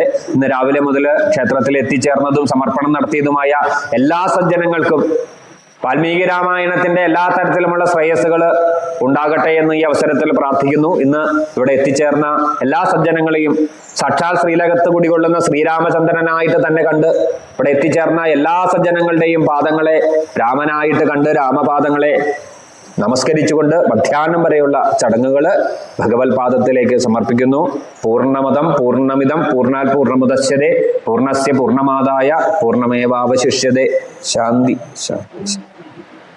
അന്നപൂർണേ സദാപൂർണേ ശങ്കരപ്രാണവല്ലഭേ ജ്ഞാനവൈരാ സപ്തപ്രാകാരമധ്യേ സരസിജനിലയേ ഭാസമാനേ വിമാനേ കാവേരീ മധ്യദേശേ ശേഷ ശയ്യാവിഭൂതേശയാനപരിവൃതം ഭോഗിമധ്യേ ശയാനം നിദ്രാമുദ്രാഭിരാമം കടിനികടശിരാപാർശ്വവിന്യസ്തഹസ്തം പത്മാധാത്രീകരാഭ്യം പരികൃതപദം രംഗനാഥം ഭുജേഹം. കൂജന്തം രാമ രാമേതി മധുരം മധുരാക്ഷരം ആരുഹ്യ കവിതാ ശാഖ വന്ദേ വാൽമീകി കോകിലം. രാമായ രാമഭദ്രായ രാമചന്ദ്രായ വേദസേ രഘുനാഥായ നാഥായ സീതായ സീതാശോകവനം ഭേജേ രാമാശോകവനം തതഃ വാൽമീകി കവനം തത്ര സർവചക്ഷുത്തതോവനം. രാമായണ വാൽമീകി രാമായണ വാഹിത്യത്തിന്റെ 4ാമത് ദിനം. രാവിലെ മുതൽ ഭഗവാൻ രാമചന്ദ്ര സ്വാമിയുടെ രാമായണത്തിലെ വളരെ വിശേഷപ്പെട്ട ഉപദേശങ്ങളെ ആണ് 4ാമത് ദിനം രാവിലെ നമ്മൾ കേട്ട് ആരംഭിച്ചത്. ഇന്നലെ ശൂർഭണക എന്ന രാക്ഷസിയായിരിക്കുന്ന രാവണ സഹോദരിയായിരിക്കുന്ന ശൂർഭണക പഞ്ചവടിയിൽ താമസിക്കുന്ന രാമ ലക്ഷ്മണ സീത സമേതനായിട്ട് പഞ്ചവടിയിൽ അഗസ്ത്യ മഹർഷിയുടെ നിർദ്ദേശപ്രകാരം നമ്മൾ മധ്യാഹ്നത്തിൽ അത് സൂചിപ്പിച്ചു. അഗസ്ത്യ മഹർഷിയുടെ വളരെ പ്രാധാന്യമുള്ള ഒരു ഭാഗം വാൽമീകി രാമായണത്തിൽ എടുത്തു പറഞ്ഞു. നിരവധി അധ്യായങ്ങളിലായിട്ട് 17 ദേവതകളെ പൂജിച്ചിരിക്കുന്ന അഗസ്ത്യ മഹർഷിയുടെ ഓരോ ദേവതാസ്ഥാനത്തെയൊക്കെ വർണ്ണിച്ചു വാൽമീകി രാമായണത്തിൽ. അതും സുധീഷണാശ്രമത്തിൽ എത്തിച്ചേർന്ന ശേഷം രാമചന്ദ്രസ്വാമി അങ്ങോട്ട് ആവശ്യപ്പെടുകയാണ്, അല്ലയോ സുധീഷ്ണ മഹാമനെ, എൻ്റെ അറിവ് ശരിയാണെങ്കിൽ ഈ പ്രദേശത്ത് എവിടെയോ ആണ് മഹാനായിരിക്കുന്ന അഗസ്ത്യ മഹർഷി താമസിക്കുന്നത്. അപ്പൊ എനിക്ക് അദ്ദേഹത്തെ ദർശിക്കാൻ ഒരു ആഗ്രഹമുണ്ട്, അതെനിക്ക് സാധ്യമാക്കാൻ സാധിക്കുമോ എന്ന് ചോദിക്കുമ്പോൾ സുധീഷണൻ തന്നെ പറയും, ഗുരുനാഥനായിരിക്കുന്ന അഗസ്ത്യ മഹർഷിയെ ദർശിക്കുക അങ്ങനെ എളുപ്പത്തിൽ സാധിക്കുന്ന കാര്യമല്ല. അഗസ്ത്യ മഹർഷിയുടെ ആശ്രമത്തിലേക്ക് എത്തിച്ചേരാനുള്ള പാത കുറച്ച് കഠിനം തന്നെയാണ്. അങ്ങക്ക് സഹായത്തിന് ഞാൻ 1-2 ആളുകളെ കൂട്ടിനയക്കാം എന്നൊക്കെ പറഞ്ഞിട്ടാണ് അഗസ്ത്യ മഹർഷിയുടെ ആശ്രമത്തിലേക്ക് നേരെ രാമനും ലക്ഷ്മണനും സീതയും കൂടി അവിടെ സഞ്ചരിക്കുന്നത്. അങ്ങനെ സഞ്ചരിച്ച് അവിടെ വളരെ മനോഹരമായിട്ടുള്ള വർണ്ണനകൾ നിരവധി ശ്ലോകങ്ങളെ കൊണ്ട് ആ അഗസ്ത്യ ആശ്രമത്തെക്കുറിച്ച് സൂചിപ്പിക്കും. അല്ല ഭംഗിയോടെ ആ വനങ്ങളിലെ ഓരോ വൃക്ഷങ്ങളുടെ ഭംഗിയും കുയിലുകളുടെയും നാദവും നല്ല ഗോദാവരി നദിയുടെ ആ തീരവും അതിനെയൊക്കെ വളരെ വിസ്തരിച്ച് വളരെ കാവ്യാത്മകമായിട്ട് വാൽമീകി മഹർഷി രചിച്ചിട്ടുണ്ട്. അതിനുശേഷമാണ് അവർ ആശ്രമത്തിലേക്ക് എത്തിച്ചേരുന്നത് എന്നാണ്. അങ്ങനെ ആ ആശ്രമത്തിലേക്ക് എത്തിച്ചേരുമ്പോൾ ആ ആശ്രമത്തിന് ചുറ്റും തന്നെ ഈ മഹാർഷിയായിരിക്കുന്ന അഗസ്ത്യൻ പൂജിക്കുന്ന ആ ദേവതാ സ്ഥാനങ്ങളെയൊക്കെ കണ്ടു എന്ന് വാൽമീകി രാമായണം എടുത്തു പറഞ്ഞു. ബ്രഹ്മസ്ഥാനവും അഗ്നിസ്ഥാനവും വിഷ്ണുസ്ഥാനവും ഇന്ദ്രസ്ഥാനവും സൂര്യസ്ഥാനവും സോമസ്ഥാനവും കുബേരസ്ഥാനവും അതോടൊപ്പം ധാതാവ് വിധാതാവ് വായു അരുണൻ ഗായത്രി അഷ്ടവസുക്കള് സർപ്പരാജന് ഗരുഡൻ മുരുകൻ തുടങ്ങിയ നിരവധി ഉപാസകന്മാര് ഉപാസക ദേവതകള് ഒക്കെ അഗസ്ത്യ മഹർഷിയുടെ ആശ്രമത്തില് ആ സന്നിധികളൊക്കെ അവർ സാന്നിധ്യം അനുഭവിച്ചു എന്നാണ്. യജുർവേദത്തിന്റെ മഹാപണ്ഡിതനായിരിക്കുന്ന അദ്ദേഹം അഗ്നിഹോത്രാദികളെ നിർവഹിക്കുന്നത് കണ്ടു. അങ്ങനെ അദ്ദേഹം ആതിഥ്യമരുളി അഗസ്ത്യ മഹർഷി ചെന്ന് രാമനെയും സീതയും ലക്ഷ്മണനോട് കൂടി തന്റെ ആശ്രമത്തിലേക്ക് ക്ഷണിച്ചിരുത്തുന്നു. അതിനുശേഷം അഗ്നിഹോമങ്ങൾ ചെയ്ത തൻ്റെ ആ ധർമ്മമനുസരിച്ച് അവിടെ വാനപ്രസ്ഥധർമ്മം അനുഷ്ഠിക്കുന്ന അഗസ്ത്യ മഹർഷി തന്റെ ധർമ്മത്തിന്റെ പ്രതീകമായിട്ട് തന്നെ കൊടുക്കുന്നതിന്റെ ഒരു പങ്ക് അഗ്നിക്ക് സമർപ്പിച്ച് ബാക്കി വന്ന അതിഥികളായിരിക്കുന്ന ആ രാമലക്ഷ്മണ സീത അവർക്കൊക്കെ കൊടുത്തു എന്നാണ്. ആ തൻ്റെ ധർമ്മം അവിടെ നിർവഹിച്ചു. പിന്നീട് നിരവധി കാര്യങ്ങൾ അവിടെ ചർച്ച ചെയ്തു എന്ന് സൂചിപ്പിച്ചു. ഇപ്പോ 10 വർഷം കഴിഞ്ഞു. രാമനും ലക്ഷ്മണനും സീതയും കൂടി അയോധ്യ വിട്ട് ഈ ആരണ്യത്തിലെ വനവാസത്തിന് എത്തിച്ചേർന്നു. അതിനു മുന്നേ തന്നെ നമ്മൾ കേട്ടു, ഇന്നലെ വൈകിട്ട് കേട്ടതാണ്. അവിടെ ശ്രീരാമനെ ആശ്രയിച്ച് നിരവധി ഋഷിവര്യന്മാര് പറഞ്ഞു, ജനസ്ഥാനത്ത് ഇരുന്ന് രാക്ഷസന്മാരാകുന്ന ദുഷ്ടശക്തികള് കാട്ടില് തപസ്സനുഷ്ഠിക്കുന്ന വാനപ്രസ്ഥ ജീവിതം അനുഷ്ഠിക്കുന്നവർക്കൊക്കെ ധർമ്മത്തിന് നിരക്കാത്ത കർമ്മങ്ങളെ ചെയ്ത് അവരെ നിത്യം ശല്യം ചെയ്യുന്നു. അതിന് ഒരു പരിഹാരം വേണം എന്ന് പറഞ്ഞ് ക്ഷത്രിയനായിരിക്കുന്ന രാമന്റെ മുമ്പില് ശരണാഗതി അടയുമ്പോൾ രാമൻ ക്ഷത്രിയ ധർമ്മത്തെ മുൻനിർത്തി നിങ്ങളുടെ ആ ഒരു ദുഃഖത്തെ ഞാൻ മാറ്റിത്തരുന്നുണ്ട് എന്ന് സത്യം ചെയ്തതാണ് രാമൻ. ഇപ്പൊ 10 വർഷമായിട്ട് രാക്ഷസന്മാരെ ഒന്നും കണ്ടുകിട്ടിയതില്ല. അവിടെയാണ് ഈ അഗസ്ത്യ ആശ്രമത്തിൽ വെച്ച് ചർച്ച ചെയ്യുന്നത്. ഇനി എങ്ങനെയാണ് വനവാസകാലം, ഭരതന്റെ പ്രതിജ്ഞയൊക്കെ നമ്മൾ കേട്ടതാണ്. ഇനി അധികം കാലമില്ല, അതിനു മുമ്പ് ഈ കർമ്മങ്ങളൊക്കെ നിർവഹിക്കണം. എവിടെ ചെന്നാൽ ഈ രാക്ഷസന്മാരെ കണ്ടുമുട്ടാൻ സാധിക്കും? അങ്ങനെയൊക്കെയുള്ള സംസാരങ്ങളുടെ ഇടയിൽ അഗസ്ത്യ മഹർഷി തന്നെ നിർദ്ദേശിക്കുന്നു, ഇതിന് തൊട്ടടുത്തുള്ള പഞ്ചവടിയിൽ വന്ന് താമസം ആക്കിക്കൊള്ളൂ. അവിടെ നിത്യവും അസുരന്മാർ അല്ലെങ്കിൽ രാക്ഷസന്മാരുടെ സഞ്ചാരമൊക്കെയുള്ള ആ സ്ഥാനങ്ങളാണ്. അങ്ങനെ അഗസ്ത്യ മഹർഷി അവിടെ നിർദ്ദേശിക്കുന്നു.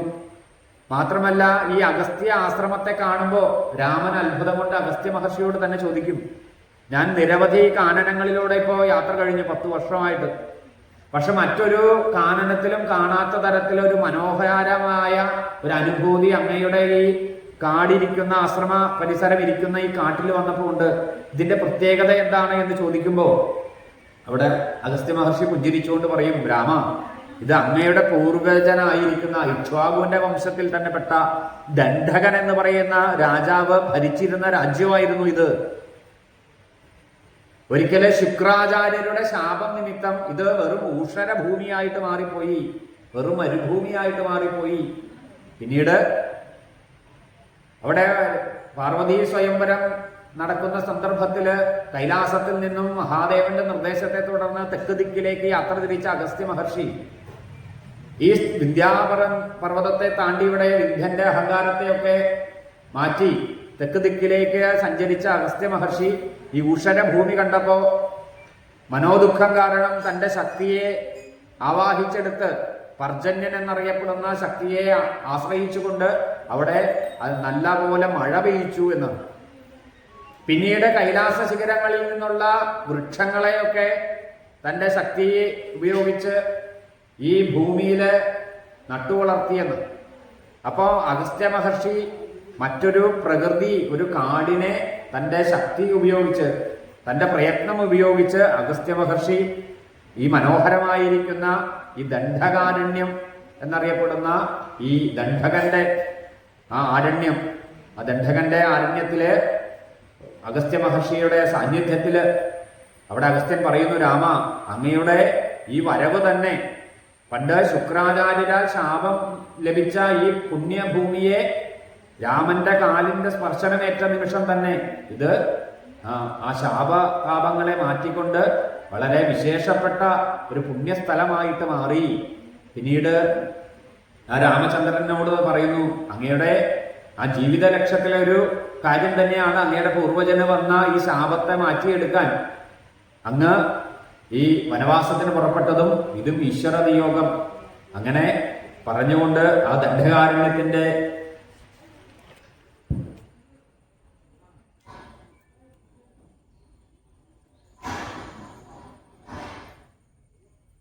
രാമായ രാമഭദ്രായ രാമചന്ദ്രായ വേദശേ രഘുനാഥ രാമായ രാമഭദ്രായ രാമചന്ദ്രായ വേദശേ രഘുനാഥായ നാഥായ സീതായ പതയേ നമഃ. അങ്ങനെ അഗസ്ത്യ മഹർഷിയുടെ അടുത്തു നിന്നും വൈഷ്ണവ തേജസ്സിനെ ഭാർഗവരാമൻ പണ്ട് രാമന് കൊടുത്തിരുന്ന ആ വൈഷ്ണവ ചാപത്തെ, ആ ചാപത്തെ വരുണനെന്ന് കൊടുത്തു, വരുണൻ അഗസ്ത്യനെ കൊടുത്തു. അഗസ്ത്യൻ ഈ സന്ദർഭത്തിൽ ഇനി രാമന്റെ ഉത്തരവാദിത്വം രാക്ഷസകുലത്തെ ഇല്ലായ്മ ചെയ്യാനാണ് എന്നറിയുന്ന അഗസ്ത്യ മഹർഷി ആ ധനുസിനെ രാമന് സമർപ്പിക്കുന്നു.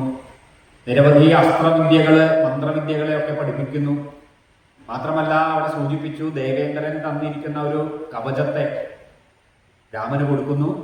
മാത്രമല്ല പറഞ്ഞു, ഇന്ദ്രൻ പറഞ്ഞിട്ടുണ്ട്, അങ്ങക്ക് ഏതൊരു സമയത്താണോ ആവശ്യം വരുന്ന സമയത്ത് സാക്ഷാൽ മാതലിയോടൊപ്പം ദേവേന്ദ്രന്റെ രഥം ഭൂമിയിലേക്ക് എത്തിച്ചേരും, അങ്ങയെ വേണ്ട സമയത്ത് സഹായിക്കുമെന്ന് ദേവേന്ദ്രൻ അറിയിച്ചിട്ടുണ്ട് എന്നുകൂടി അവിടെ സൂചിപ്പിക്കുന്നുണ്ട്. അങ്ങനെ അഗസ്ത്യ മഹർഷിയുടെ നിർദ്ദേശത്തെ സ്വീകരിച്ചുകൊണ്ട് അവര് ആ പർണശാല പഞ്ചവടി ആ പഞ്ചവടിയിലേക്ക് പ്രവേശിക്കുന്ന സമയത്താണ് ഒരു മഹാഭീകരമായിരിക്കുന്ന രൂപത്തോടു കൂടിയ ഒരു പക്ഷിരാജനെ കാണുന്നത്. ആ ജടായുവിനെ കണ്ട നിമിഷം രാമൻ ശത്രുവാണ്, രാക്ഷസനാണ് എന്ന് തെറ്റിദ്ധരിച്ച് അസ്ത്രം എടുക്കാൻ ലക്ഷ്മണനോട് പറയപ്പെടുന്നതും ജടായു എന്ന് ശരണാഗതി പ്രാപിക്കുന്നതും പറഞ്ഞു, അങ്ങയുടെ അച്ഛൻ്റെ സുഹൃത്താണ് ഞാൻ. തൻ്റെ വംശ പരമ്പരയൊക്കെ വിസ്തരിച്ച് പറഞ്ഞു. നമ്മൾ അധ്യാനത്തിൽ അത് സൂചിപ്പിച്ചതാണ്. എങ്ങനെയാണ് പക്ഷിവർഗങ്ങള്, ഉരകവർഗങ്ങള്, മനുഷ്യരെ ഉൾപ്പെടെയുള്ള ആ ബ്രഹ്മദേവന്റെ സൃഷ്ടിവർദ്ധന ജടായു വിസ്തരിച്ച് പറയും തൻ്റെ പരമ്പരകളെ. അങ്ങനെ ജടായു പറഞ്ഞു, അരുണനാകുന്ന വിനതയുടെ പുത്രനായിരിക്കുന്ന അരുണന്റെ പുത്രൻ സമ്പാദി മൂത്ത ആള് ഇളയവനായ ജടായുവാണ് ഞാൻ. പ്രായാധിക്യം മൂലം അധികം ദൂരമൊന്നും സഞ്ചരിക്കാൻ സാധ്യമല്ല. അതുകൊണ്ട് അങ്ങയുടെ സമീപത്ത് തന്നെ ഞാൻ കഴിഞ്ഞുകൂടാം. അങ്ങയ്ക്കും ലക്ഷ്മണനും ഒക്കെ ഏതെങ്കിലും കാരണം കൊണ്ട് സീതയെ ഒറ്റയ്ക്ക് ഇരുത്തി പോകേണ്ട ആവശ്യം വന്നാൽ സീതയ്ക്ക് സംരക്ഷണത്തിന് ഞാൻ ഉണ്ടാകും എന്ന് വാക്കൊക്കെ കൊടുക്കുന്നു. അങ്ങനെ അവർ പഞ്ചവടിയിലേക്ക് പ്രവേശിച്ചുകൊണ്ട് മനോഹരമായ ഒരു പർണശാല തയ്യാറാക്കാൻ അവിടെ സൂചിപ്പിക്കുന്നു എന്നാണ്. വാൽമീകി രാമായണത്തിന്റെ 3-ാമത് ദിനം പ്രത്യേകിച്ചും ആ വ്യാഖ്യാതാവ് ഗോവിന്ദരാജര് പറയുന്നത് ലക്ഷ്മണൻ എന്ന ശബ്ദത്തിന്റെ അർത്ഥത്തെ സൂചിപ്പിക്കുന്നുണ്ട്. ലക്ഷ്മണൻ എന്ന് പറഞ്ഞാൽ ലക്ഷ്മി സമ്പന്ന എന്നൊരൊറ്റ ശ്ലോകമാണ്. ലക്ഷ്മി ഭഗവാന്റെ വക്ഷസിലുള്ള സ്ത്രീയായിരിക്കുന്ന ലക്ഷ്മി ഒരിക്കലും ഭഗവാനെ വേർപിരിയുന്നില്ല. കഥകളിലായിരിക്കുമ്പോഴാണ് സീതയെ പരിത്യജിക്കുന്നതും. അങ്ങനെ നിരവധി കഥകള സന്ദർഭത്തിൽ ഭഗവാൻ സീതയോ അല്ലെങ്കിൽ ലക്ഷ്മിയായുടെ പ്രതിരൂപമായിരിക്കുന്ന മനുഷ്യാവതാരം സ്വീകരിക്കുമ്പോൾ മനുഷ്യാവതാരത്തിലെ തന്നെ സ്വീകരിക്കപ്പെടുന്ന ദേവിയൊക്കെ പിരിയേണ്ടി വരുന്ന സന്ദർഭങ്ങളുണ്ടെങ്കിൽ ഭഗവാന്റെ വക്ഷസിൽ കുടികൊള്ളുന്ന ശ്രീലക്ഷ്മി ഒരിക്കലും ഭഗവാനിൽ നിന്നും വേർപിരിയുന്നില്ല. ലക്ഷ്മണൻ അതുകൊണ്ട് ഒരിക്കലും ഭഗവാനിൽ നിന്നും വേർവിട്ട് ഇരിക്കുന്നില്ല എന്നാണ്. ലക്ഷ്മി സമ്പന്ന. അങ്ങനെയുള്ള ലക്ഷ്മണനോട് പറയുന്നു, ലക്ഷ്മണ അങ്ങ് മനോഹരമായിട്ടുള്ള ഒരു പർണശാല നിർമ്മിച്ചാലും. അങ്ങനെ മനോഹരമായ ഒരു പർണശാല സ്വന്തം ഇഷ്ടത്തിന് നിർമ്മിക്കാൻ പറയുമ്പോൾ അവിടെ ലക്ഷ്മണൻ തന്നെ ഭഗവാനോട് പറയും, ഭഗവാനെ എൻ്റെ ഇഷ്ടത്തിന് ഞാൻ ചമയ്ക്കുന്ന ഒരു ഗ്രഹത്തില് അല്ല അങ്ങ് താമസിക്കേണ്ടത്. പിന്നെന്താ, അങ്ങയുടെ ഇഷ്ടത്തെ നോക്കുന്ന ഒരാളാണ് അങ്ങയുടെ ദാസൻ ഭൃത്യൻ. അത് നമ്മൾ മധ്യാഹ്നത്തിലും സൂചിപ്പിച്ചു. ലക്ഷ്മണന്റെ ആ ഒരു പ്രാധാന്യത്തെ എടുത്തു പറയുന്നു. അതുകൊണ്ടാണ് നമ്മളും നമ്മുടെ ക്ഷേത്രം പുതുക്കി പണിയണം. നമ്മൾ ആദ്യം തന്നെ ഭഗവാന്റെ അനുമതി നോക്കും. എന്ത് കാര്യത്തിനും, എന്തിനു വേണ്ടിയിട്ടാണ്. നമുക്ക് ഇച്ഛയുണ്ട് ഇതൊക്കെ ഒന്ന് മാറ്റിക്കൊള്ളാമെന്ന്. പലയിടത്തും അങ്ങനെയൊക്കെ ചെയ്തതിന്റെ അനർത്ഥങ്ങൾ പിന്നീട് നമ്മൾ കാണുകയും കേൾക്കുകയും ചെയ്യുന്നുണ്ട്. അപ്പൊ ആദ്യം തന്നെ ഭഗവാന് താല്പര്യമുണ്ടോ ഇല്ലയോ എന്നുള്ളതാണ് നമ്മൾ ഇതിനെ അറിയേണ്ടത്. അത് സൂചിപ്പിക്കുന്നു ഗോവിന്ദരാജൻ. അതാണ് ലക്ഷ്മണൻ പറഞ്ഞത്, അങ്ങ് പറയുന്നത് ചെയ്യാനാണ് ദാസനായിരിക്കുന്ന ഈ ലക്ഷ്മണൻ അങ്ങയുടെ കൂടെയുള്ളത്, എൻ്റെ ഇഷ്ടത്തിന് പെരുമാറാനല്ല. ഇതൊക്കെ ഈ വാൽമീകി രാമായണത്തിലൂടെ നമ്മളും പഠിക്കേണ്ടതാണ്. നമ്മൾ പറഞ്ഞു, നമ്മളുടെ സ്വയം ആനന്ദത്തിന് അത് ഈശ്വരന് ഇഷ്ടമാകും, ഈശ്വരന് താല്പര്യം ഉണ്ടാകും എന്ന് നമ്മൾ ചിന്തിക്കുന്നത് അബദ്ധമായി പോകുമെന്ന് ആചാര്യന്മാർ പറഞ്ഞു കേട്ടിട്ടുണ്ട്. നമ്മളെ സംബന്ധിച്ച് നമുക്ക് പല അസുഖങ്ങളുണ്ട്, പ്രത്യേകിച്ച് ഷുഗറൊക്കെ വരുന്ന ഈ കാലഘട്ടത്തില്. പഞ്ചാര പായസം, ഭഗവാന് പഞ്ചാര പായസം ഇഷ്ടമാണ്, പക്ഷെ അത് പ്രസാദമായിട്ട് സ്വീകരിക്കേണ്ടത് നമ്മളാണ്. അതുകൊണ്ട് പഞ്ചസാര കുറച്ചിട്ടാൽ മതി എന്ന് നമ്മൾ പറയുമ്പോൾ നമ്മളുടെ പ്രിയമാണോ നോക്കേണ്ടത്, ഭഗവാന്റെ പ്രിയമാണോ നോക്കേണ്ടത്? ലക്ഷ്മണൻ അതാ ഇവിടെ സൂചിപ്പിച്ചത്. അപ്പോ ഇത്തരത്തിലാണ് നമ്മളൊക്കെ നമ്മുടെയൊക്കെ ജീവിതത്തിൽ ഇങ്ങനെയുള്ള പല കാര്യങ്ങളും നമ്മൾക്ക് ആനന്ദം ഉണ്ടാകാനായിട്ടാണ് നമ്മൾ പലതും ചെയ്യുന്നത്. അത് ഭഗവാന് താല്പര്യമുണ്ടോ ഇല്ലയോ എന്നുള്ളതിനാണ് പ്രാധാന്യം കൊടുക്കേണ്ടത്. ഇതുകൊണ്ട് തന്നെയാണ് ആ സുധാമാവിന്റെ ചരിതം പറയുമ്പോൾ എപ്പോഴും പറയും, നമ്മളോടാണ് ഭഗവാൻ വന്ന് നമ്മളൊരു പിടി അവലോ അല്ലെങ്കിൽ കല്ലിപ്പഴോ എന്തെങ്കിലും കൊണ്ട് നമ്മുടെ ഭഗവാന്റെ മുമ്പിൽ വന്നു, ഭഗവാൻ നമ്മളെ വിളിച്ചു പറയുകയാണ്, കൊണ്ടുവന്നിരിക്കുന്നത് എൻ്റെ കയ്യിലേക്ക് തരാൻ പറയേണ്ട താമസം നമ്മൾ പൂർണ്ണമായിട്ടും കൊടുക്കും. പക്ഷെ ഇവിടെ പറഞ്ഞിട്ടും ആര് കൊടുത്തിരുന്നില്ല? സുധാമാവ് കൊടുത്തിരുന്നില്ല. കുചേലൻ എന്തുകൊണ്ട് കൊടുത്തില്ല? ഇതൊരു നല്ലൊരു ചോദ്യമാണ്. അവിടെ പറഞ്ഞു, ഭക്തനാണ് എന്ന് ഞാൻ പറഞ്ഞിട്ട് കാര്യമില്ല. ഭക്തനാണോ അല്ലയോ എന്ന് സ്വയം സംശയമുള്ളത് കൊണ്ടാണ് സുദാമാവ് ഒരു പിടി അവല് കൊടുക്കാതിരുന്നത്. കാരണം അവിടെ പറഞ്ഞു പത്രം പുഷ്പം ഫലം തോയം യോമേ ഭക്ത്യാ പ്രയശ്ചതി എന്ന് കൃഷ്ണൻ പറഞ്ഞു. അതുകൊണ്ടാണ് ഈ വാക്ക് ഓരോ വാചകത്തെയും ശ്രദ്ധിക്കണം എന്ന് സൂചിപ്പിക്കുക. അപ്പോ ഈ ഭക്തനാണ് എന്ന് ഞാൻ സ്വയം പറഞ്ഞിട്ട് കാര്യമില്ലല്ലോ, അതിന് അംഗീകാരം തരേണ്ടത് ഭഗവാന്. അതുകൊണ്ടാണ് അവിടെ സുധാമാവ് തന്റെ അവിൽപ്പൂതി കൊടുക്കാൻ മടിച്ചത് എന്ന് വ്യാഖ്യാതാക്കൾ പറയും. എന്നതുപോലെ ഇവിടെ ഭഗവാന്റെ ഇച്ഛയ്ക്കനുസരിച്ച് പ്രവർത്തിക്കുന്ന ആളാണ് ലക്ഷ്മണൻ. സ്വന്തം ഇച്ഛ എന്ന് പറയുന്നതില്ല, തന്നെ പൂർണ്ണമായിട്ടും ഭഗവാന് സമർപ്പിച്ച ആളാണ് ലക്ഷ്മണൻ. ലക്ഷ്മി സമ്പന്ന എന്ന ആ ലക്ഷ്മണന്റെ വാക്കിനെ 4ാമത് ദിനം നമ്മുടെ മുമ്പിലേക്ക് പറഞ്ഞു തരുന്നു. ഇനിയും കേൾക്കാം ആ ലക്ഷ്മണന്റെ മഹത്വത്തെ. പിന്നീട് ആ മനോഹരമായിട്ടുള്ള ആ ഭരണശാലയൊക്കെ നിർമ്മിക്കുന്നു. അവര് കുറെ കാലം കൂടി അവിടെ കഴിയുന്നു. പല ഇടയ്ക്കിടയ്ക്കൊക്കെ ആശ്രമങ്ങളിലെ ഋഷിവര്യന്മാരൊക്കെ വന്ന് സന്ദർശിക്കലൊക്കെ ഉണ്ട്. അങ്ങനെ ഇരിക്കുന്ന അവസരത്തിലാണ് അവിടെ ശൂർപ്പണഖ വന്ന് ആ രാമനെ കാണുന്നത്. ആ ശൂർപ്പണഖ രാമന്റെ സൗന്ദര്യത്തില് ആകൃഷ്ടയായി. അങ്ങനെയുള്ള ശൂർപ്പണഖ നേരെ രാമന്റെ സമീപത്ത് ചെന്ന് തന്റെ ആഗ്രഹം പറയുന്നു. രാമൻ പറഞ്ഞു, ഏകപത്നി വ്രതനാണ്, എനിക്ക് കൂടെ പത്നിയുണ്ട്. ലക്ഷ്മണനാണെങ്കിൽ ഒരു പത്നി ഇല്ല ഇപ്പോ. അതുകൊണ്ട് തന്നെ തൽക്കാലത്തേക്ക് ലക്ഷ്മണനോട് ചെന്ന് ചോദിക്കൂ എന്ന് പറയുമ്പോൾ ആ ലക്ഷ്മണന്റെ അടുത്ത് ചെല്ലുന്നതും നമുക്കറിയാം, കഥകൾ നല്ലതുപോലെ അറിയാം. അങ്ങനെ ലക്ഷ്മണൻ അതിന് വിഘാതമായിട്ട് പറയുന്നു. പിന്നീട് വീണ്ടും രാമന്റെ സമീപിക്കുന്നു. ഇങ്ങനെ പലതവണ അങ്ങോട്ടും ഇങ്ങോട്ടും ഒക്കെ ചാഞ്ചാടി ഓട്ടമായിരിക്കുന്ന ആ ശൂർപ്പണഖയ്ക്ക് പിന്നീട് തന്റെ ക്രോധം നിയന്ത്രിക്കാൻ പറ്റിയില്ല. ആ രാക്ഷസീയമായ ഭാവമൊക്കെ മാറ്റിക്കൊണ്ടാണ് സൗന്ദര്യമായ ഒരു രൂപത്തെ സ്വീകരിച്ചാണ് ഇതൊക്കെ ചെയ്തത്. പക്ഷേ മനസ്സിലെ ആ ഒരു ഈർഷ്യ മൂലം തന്റെ യഥാർത്ഥ സ്വരൂപം സ്വീകരിച്ചു. രാമനോട് പറഞ്ഞു, അങ്ങയുടെ ഈ പത്നിയായിരിക്കുന്ന ഈ സീത കാരണമാണ് അങ്ങ് സ്വീകരിക്കാത്തതെങ്കിൽ ഞാൻ മനുഷ്യമാംസം ഭക്ഷിക്കുന്നതാണ്, സീതയെ ഞാൻ ഭക്ഷിക്കാം.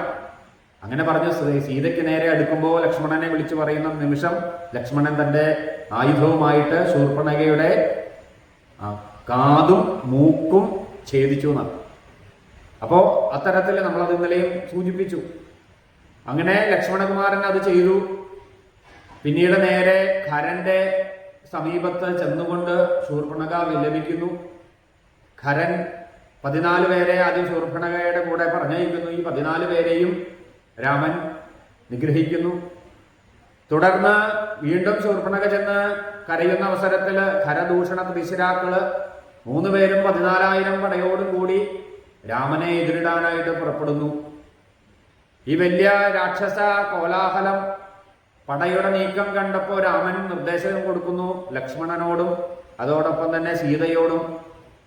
അവിടെ ഗുഹയില് ഒരു സ്ഥലത്ത് മാറിയിരുന്ന് ഇത് കണ്ടാ മതി എന്ന് പറഞ്ഞ് രാമൻ നിർദ്ദേശം കൊടുക്കുന്നു. തൻ്റെ ആ വീര്യത്തെ രാമചന്ദ്രൻ അവിടെ അവരുടെ മുമ്പിൽ പ്രദർശിപ്പിക്കുന്നു എന്നാണ്. 14,000 പേരെയും 3.25 നാഴിക എന്ന് എഴുത്തച്ഛൻ നമുക്ക് പറഞ്ഞു തന്നിട്ടുണ്ട്. ഇവിടെ സൂചിപ്പിക്കുന്നത് 78 മിനിറ്റ് എന്നുള്ള രീതിയിലാണ്.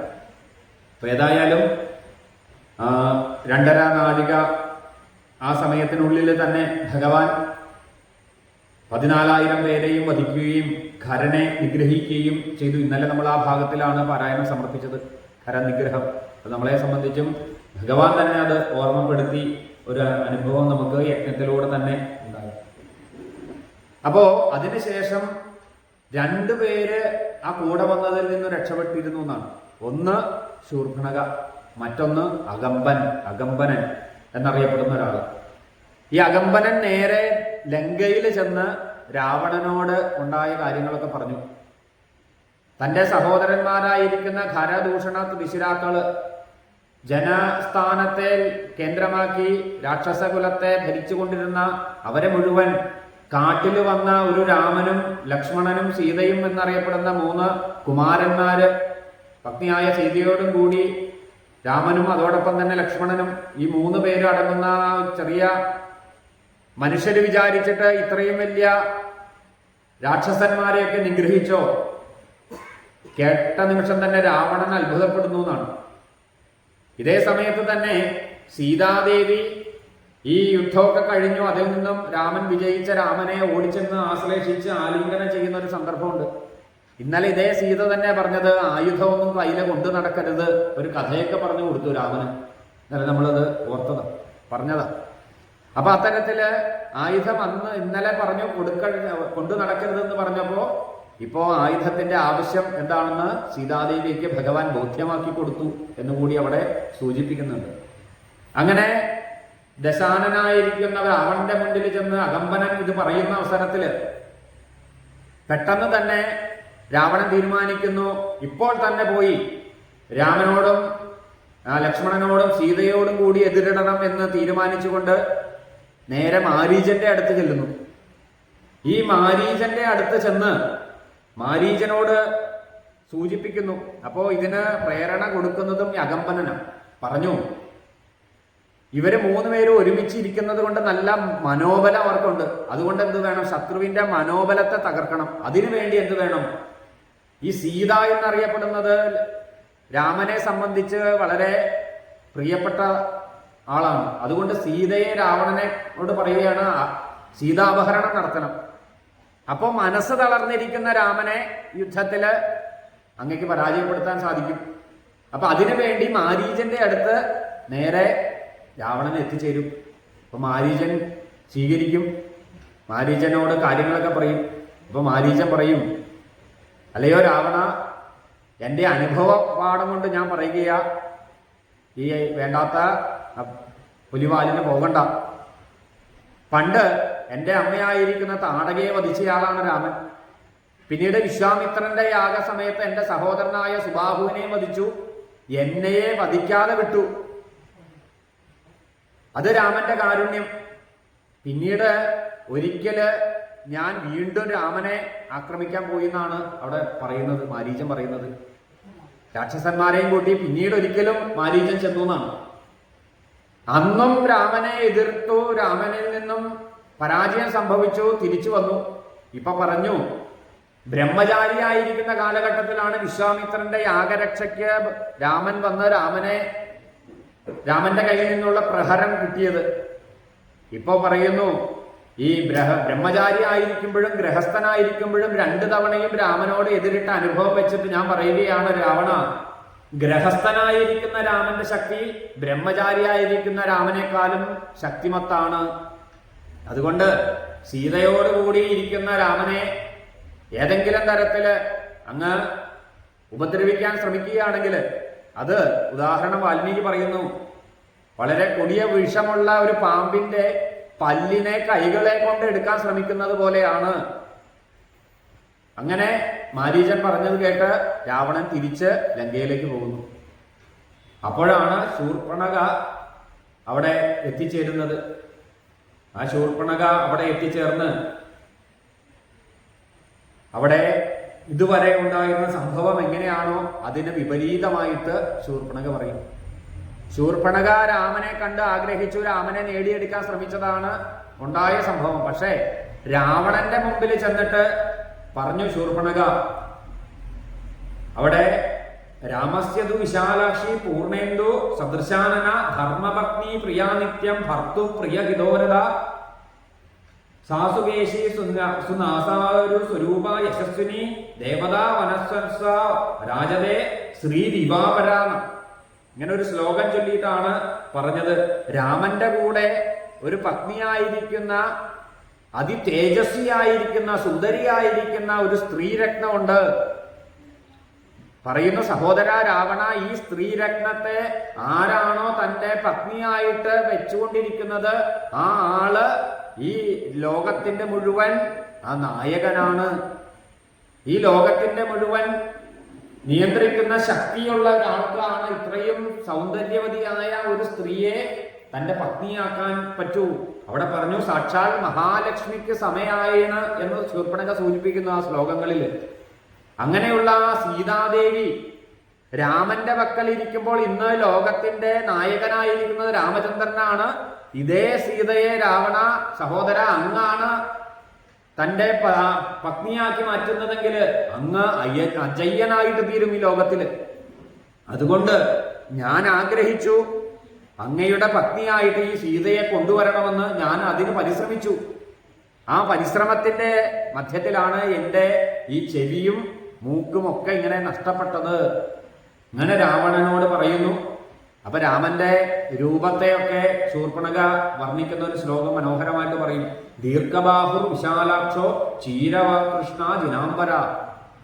എപ്പോഴും പറയും ഭഗവാന്റെ കണ്ണുകളുടെ ആ മനോഹാരിതയെ എപ്പോഴും കൃഷ്ണന്റെ ആണെങ്കിലും രാമന്റെ ആണെങ്കിലും പുണ്ടരീകാക്ഷൻ അല്ലെങ്കിൽ താമരനയനൻ, പങ്കജനയനൻ എന്നൊക്കെ പറയും. ഒരു താമരയുടെ ഇതളിനെ പോലെ വളരെ മനോഹരമായിട്ടിരിക്കുന്ന ഭഗവാന്റെ കണ്ണുകൾ.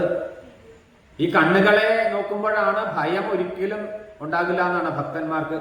അതുകൊണ്ട് ആ പ്രഹ്ലാദകുമാരൻ നരസിംഹമൂർത്തി തൻ്റെ മുന്നില് എത്തിച്ചേർന്ന് ബ്രഹ്മാദിദേവന്മാരും ലക്ഷ്മി പോലും ഭയപ്പെട്ടപ്പോ ഒരു ഭയവും കൂടാതെ അവിടെ നിൽക്കുന്ന ആ പ്രഹ്ലാദകുമാരൻ ഭഗവാന്റെ കണ്ണിലേക്ക് മാത്രമാണ് നോക്കിയതെന്നാണ്. ആ കണ്ണ് കരുണാസമുദ്രം രാധാസഹായം അതിസുന്ദര മന്ദഹാസം എന്ന് നമ്മൾ പറയുന്ന ആ ഭഗവാന്റെ കണ്ണിനെ ആ വിശാലാക്ഷ നേത്രനായിരിക്കുന്ന കൃഷ്ണാജിനം ധരിച്ചിരിക്കുന്ന ആ രാമചന്ദ്രനെ ആ വളരെ വളരെ ഔത്സുക്യത്തോടുകൂടി താല്പര്യത്തോടു കൂടിയാണ് ശൂർപ്പണഖ രാമന്റെ രൂപത്തേക്ക് വർണ്ണിച്ച് കൊടുക്കുന്നത്. അങ്ങനെ രാവണൻ തീരുമാനിക്കുന്നു. വീണ്ടും മാരീചന്റെ അടുത്ത് ചെല്ലുന്നു. ഇതേ കാര്യം പറഞ്ഞപ്പോൾ മാരീചൻ പറഞ്ഞു, ഞാൻ ഒരു തവണ പറഞ്ഞതല്ലേ രാവണ. അപ്പൊ പറഞ്ഞു, അന്ന് ഞാൻ ഒരു കാര്യം എങ്ങനെയുണ്ട് എന്ന് അറിയാനായിട്ടൊരു അഭിപ്രായം തേടാൻ വന്നതാണെങ്കിൽ ഇന്ന് ഞാൻ ആജ്ഞയുമായിട്ടാണ് വന്നത്. എൻ്റെ ആജ്ഞ മാരീച അങ്ങ് സ്വീകരിച്ചേ പറ്റൂ, അല്ലെങ്കിൽ എൻ്റെ ദണ്ഡനം സ്വീകരിക്കാൻ തയ്യാറായിക്കൊള്ളൂ എന്ന് പറയുമ്പോൾ മാരീചൻ രാവണനോട് കൂടി അവിടെ പറയുന്നു, കഴുതകളെ പൂട്ടിയ ഒരു തേര്. ഇപ്പൊ എന്തുകൊണ്ടാണ് ആ ഒരു പേര് തന്നെ ഉപയോഗിച്ചത്? കഴുതകളെ പൂട്ടിയ തേരിൽ ഏറിക്കൊണ്ടാണ് സീതാപരിഗ്രഹണത്തിന് രാവണൻ പോയതെന്ന്. അതിലൊക്കെ നമ്മൾ ചിന്തിച്ചാൽ മനസ്സിലാവും എന്തുകൊണ്ടാണ് ആ ഇത്തരത്തില് ബുദ്ധിശൂന്യന്മാർക്ക് സംഭവിക്കുന്ന കാര്യങ്ങളെയാണ് അവിടെ വർണ്ണിക്കുന്നത്. ഇങ്ങനെ നേരെ രാവണൻ നേരെ പഞ്ചവടി ലക്ഷ്യമാക്കി പോകുന്നു. കാടിന്റെ മധ്യത്തിൽ വെച്ച് മാരീചൻ ഒരു സ്വർണവും വെള്ളിയും നിറഞ്ഞ രൂപം സ്വീകരിച്ച ഒരു മാനായിട്ട് മാറുന്നു. ആ മാനിന്റെ കൊമ്പുകൾ ഇന്ദ്രനീലത്തിന് തുല്യമായിട്ട് വളരെ ശോഭിക്കുന്ന ഇന്ദ്രനീലക്കല്ലുകൾ പതിച്ചതുപോലെയുള്ള കൊമ്പുകള്. ശരീരമാണെങ്കിൽ ഒരു ഭാഗം സ്വർണമയവും മറ്റൊരു ഭാഗം വെള്ളിമയവുമായിട്ട്. സീത ഇത് കണ്ടപ്പോൾ തന്നെ ആഗ്രഹിച്ചു, മനസ്സില് മോഹമുദിച്ചു, ഈ മാനിനെ തനിക്ക് നേടണം.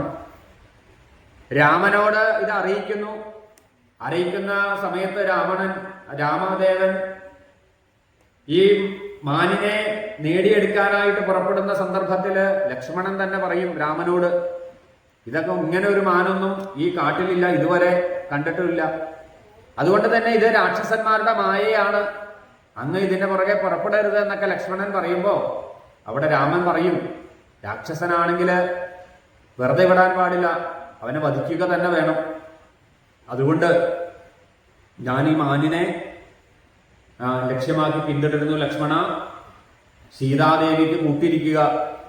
അങ്ങനെ ലക്ഷ്മണനെ അവിടെ സീതയുടെ സംരക്ഷണത്തെ ഏൽപ്പിച്ചുകൊണ്ട് രാമൻ ആ പൊന്മാനിനെ തേടി പോകുന്നതും കുറെ ദൂരം രാമനെ അകറ്റി നിർത്തുന്നതും അവസാനം ഈ മാനിനെ പിടിക്കാൻ വയ്യ എന്ന് പറയുന്ന സന്ദർഭത്തിൽ തന്റെ രാമബാണം ഉപയോഗിച്ച് മാനിനെ എയ്തു വീഴ്ത്തുന്നതും അതിനുശേഷം ആ ശബ്ദം അവിടെ മാറ്റി രാമന്റെ ശബ്ദത്തില് ലക്ഷ്മണ സീതേ എന്ന് പറഞ്ഞ് നിലവിളിക്കുന്ന മാരീചന്റെ ആ മായയില് ആ ശബ്ദം കേട്ട സീതാദേവി അവിടെ ലക്ഷ്മണനോട് പറയുന്നു, വൈഷമായ വാക്കുകൾ പറയുന്നു. എൻ്റെ ജ്യേഷ്ഠന് ഒരു ആപത്തും സംഭവിക്കില്ല എന്നൊക്കെ ലക്ഷ്മണൻ പറയുന്നുണ്ടെങ്കിൽ പോലും അവിടെ സീതാദേവി അതിനൊന്നും കേൾക്കാൻ തയ്യാറായില്ല. ഭരതന്റെ നിർദ്ദേശമനുസരിച്ച് ചാരനായിട്ടാണല്ലോ ഇവിടെ വന്നിരിക്കുന്നത്. രാമനില്ലാതെ വരുമ്പോൾ എന്നെ സ്വീകരിക്കാനായിട്ടാണ് ഇരിക്കുന്നതെങ്കിൽ, രാമനില്ലെങ്കിൽ ഞാൻ ഈ ഗോദാവരി നദിയിൽ ചാടി എൻ്റെ ശരീരത്തെ ഉപേക്ഷിക്കുമെന്നൊക്കെ സീതാദേവി വളരെ മൂർച്ചയേറിയ വാക്കുകളെ കൊണ്ട് ആ ലക്ഷ്മണനെ മുറിവേൽപ്പിക്കുന്നു എന്നാണ്. അവസാനം അവിടെ നിൽക്കാൻ നിവൃത്തിയില്ലാതെ ലക്ഷ്മണൻ വനദേവതമാരെ സംരക്ഷണമേൽപ്പിച്ച് രാമന്റെ സമീപത്തേക്ക് നടന്നെടുക്കുന്നു എന്നാണ്. വാൽമീകി രാമായണത്തിലും അതോടൊപ്പം തന്നെ കമ്പരാമായണത്തിലും ഒന്നും ലക്ഷ്മണൻ രേഖ വരച്ചതായിട്ട് പറയപ്പെടുന്നില്ല. ഇപ്പൊ നമ്മളൊക്കെ പിന്നീട് സീരിയലുകളിലൂടെയൊക്കെ ഇങ്ങനെ ലക്ഷ്മണ രേഖ എന്നൊക്കെ പറഞ്ഞ് പിന്നീട് അത് ആളുകളുടെ ഇടയിൽ സ്ഥാനം പിടിച്ച ഒരു കാര്യമാണ്. പക്ഷേ ഈ രാമായണത്തില് ഒരു സ്ഥലത്തും വാൽമീകി രാമായണത്തിലും കമ്പരാമായണത്തിലും ഒന്നും സൂചിപ്പിക്കുന്നില്ല. വനദേവതമാരെയാണ് രക്ഷയ്ക്കായിട്ട് ലക്ഷ്മണൻ ഏൽപ്പിക്കുന്നത്.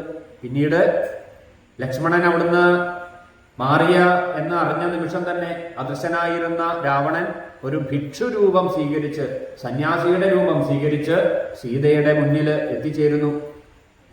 മനോഹരമായിരിക്കുന്ന സൗന്ദര്യത്തോടു കൂടിയ സീതയെ കണ്ട നിമിഷം തന്നെ രാവണന് മനസ്സിൽ ആഗ്രഹം കൂടി വന്നു എന്നാണ്. പിന്നീട് ചോദിക്കുന്നു, എന്താണ് ഒറ്റയ്ക്ക് ഈ കാട്ടിലിരിക്കുന്നത്, ദേവി ആരാണ് എന്ന് ചോദിക്കുമ്പോൾ അവിടെയാണ് സീതാദേവി പറയുന്ന സന്ദർഭം, ഞാൻ ജനകപുത്രിയാണ് എന്ന് പറയുന്ന സീത. ഇതൊക്കെയാണ് ഓരോ സന്ദർഭത്തിനനുസരിച്ച് ഈ കഥകളുടെ അർത്ഥവ്യത്യാസം നമ്മൾ മനസ്സിലാക്കേണ്ടത്. ഇവിടെ ഈ സന്ദർഭത്തിൽ രാവണൻ ചോദിക്കുമ്പോൾ മിഥിലാധിപതിയായ ജനകന്റെ പുത്രിയായ സീതയാണ് ഞാൻ എന്നാണ് തന്നെ പരിചയപ്പെടുത്താൻ ആദ്യം ദേവി പറയുന്നത്. അങ്ങനെ പറഞ്ഞത് കൊണ്ട് തന്നെ ദേവിക്ക് ഇനി ഒരു വർഷത്തിനടുത്ത് കാലം ദുഃഖങ്ങൾ അനുഭവിക്കേണ്ടി വന്നു എന്നാണ്. എന്നാൽ നാളെ നമുക്ക് മറ്റൊരു സന്ദർഭം കേൾക്കാം. സാക്ഷാൽ വായുപുത്രനായിരിക്കുന്ന ആഞ്ജനേയസ്വാമി സീതാന്വേഷണത്തിന് പുറപ്പെട്ട് ലങ്കയിലേക്ക് എത്തിച്ചേർന്ന് അശോകവനത്തിലിരിക്കുന്ന ആ ദേവിയെ കണ്ട് ഇത് സീത തന്നെയാണോ എന്നറിയാനായിട്ട് ദേവിയോട് ചോദിക്കുന്നു, ദേവി ആരാണ് എന്ന് ചോദിക്കുമ്പോൾ അവിടെ സീത പറയുന്ന മറുപടി, ഞാൻ അയോധ്യാധിപതിയായിരിക്കുന്ന ദശരഥന്റെ മരുമകളാണ്.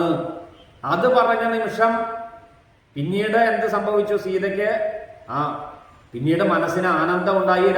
രാവണനെ വധിച്ചുകൊണ്ട് ഭയത്തെ നീക്കിക്കൊണ്ട് രാമൻ സ്വീകരിക്കുന്നു. അപ്പൊ ഈ രണ്ട് സന്ദർഭത്തിലും വാൽമീകി ഉപയോഗിച്ച വാക്കുകൾ, അതുകൊണ്ടാണ് നമ്മൾ ഇന്നത്തെ കാലഘട്ടത്തിൽ അത് വളരെ പ്രാധാന്യം.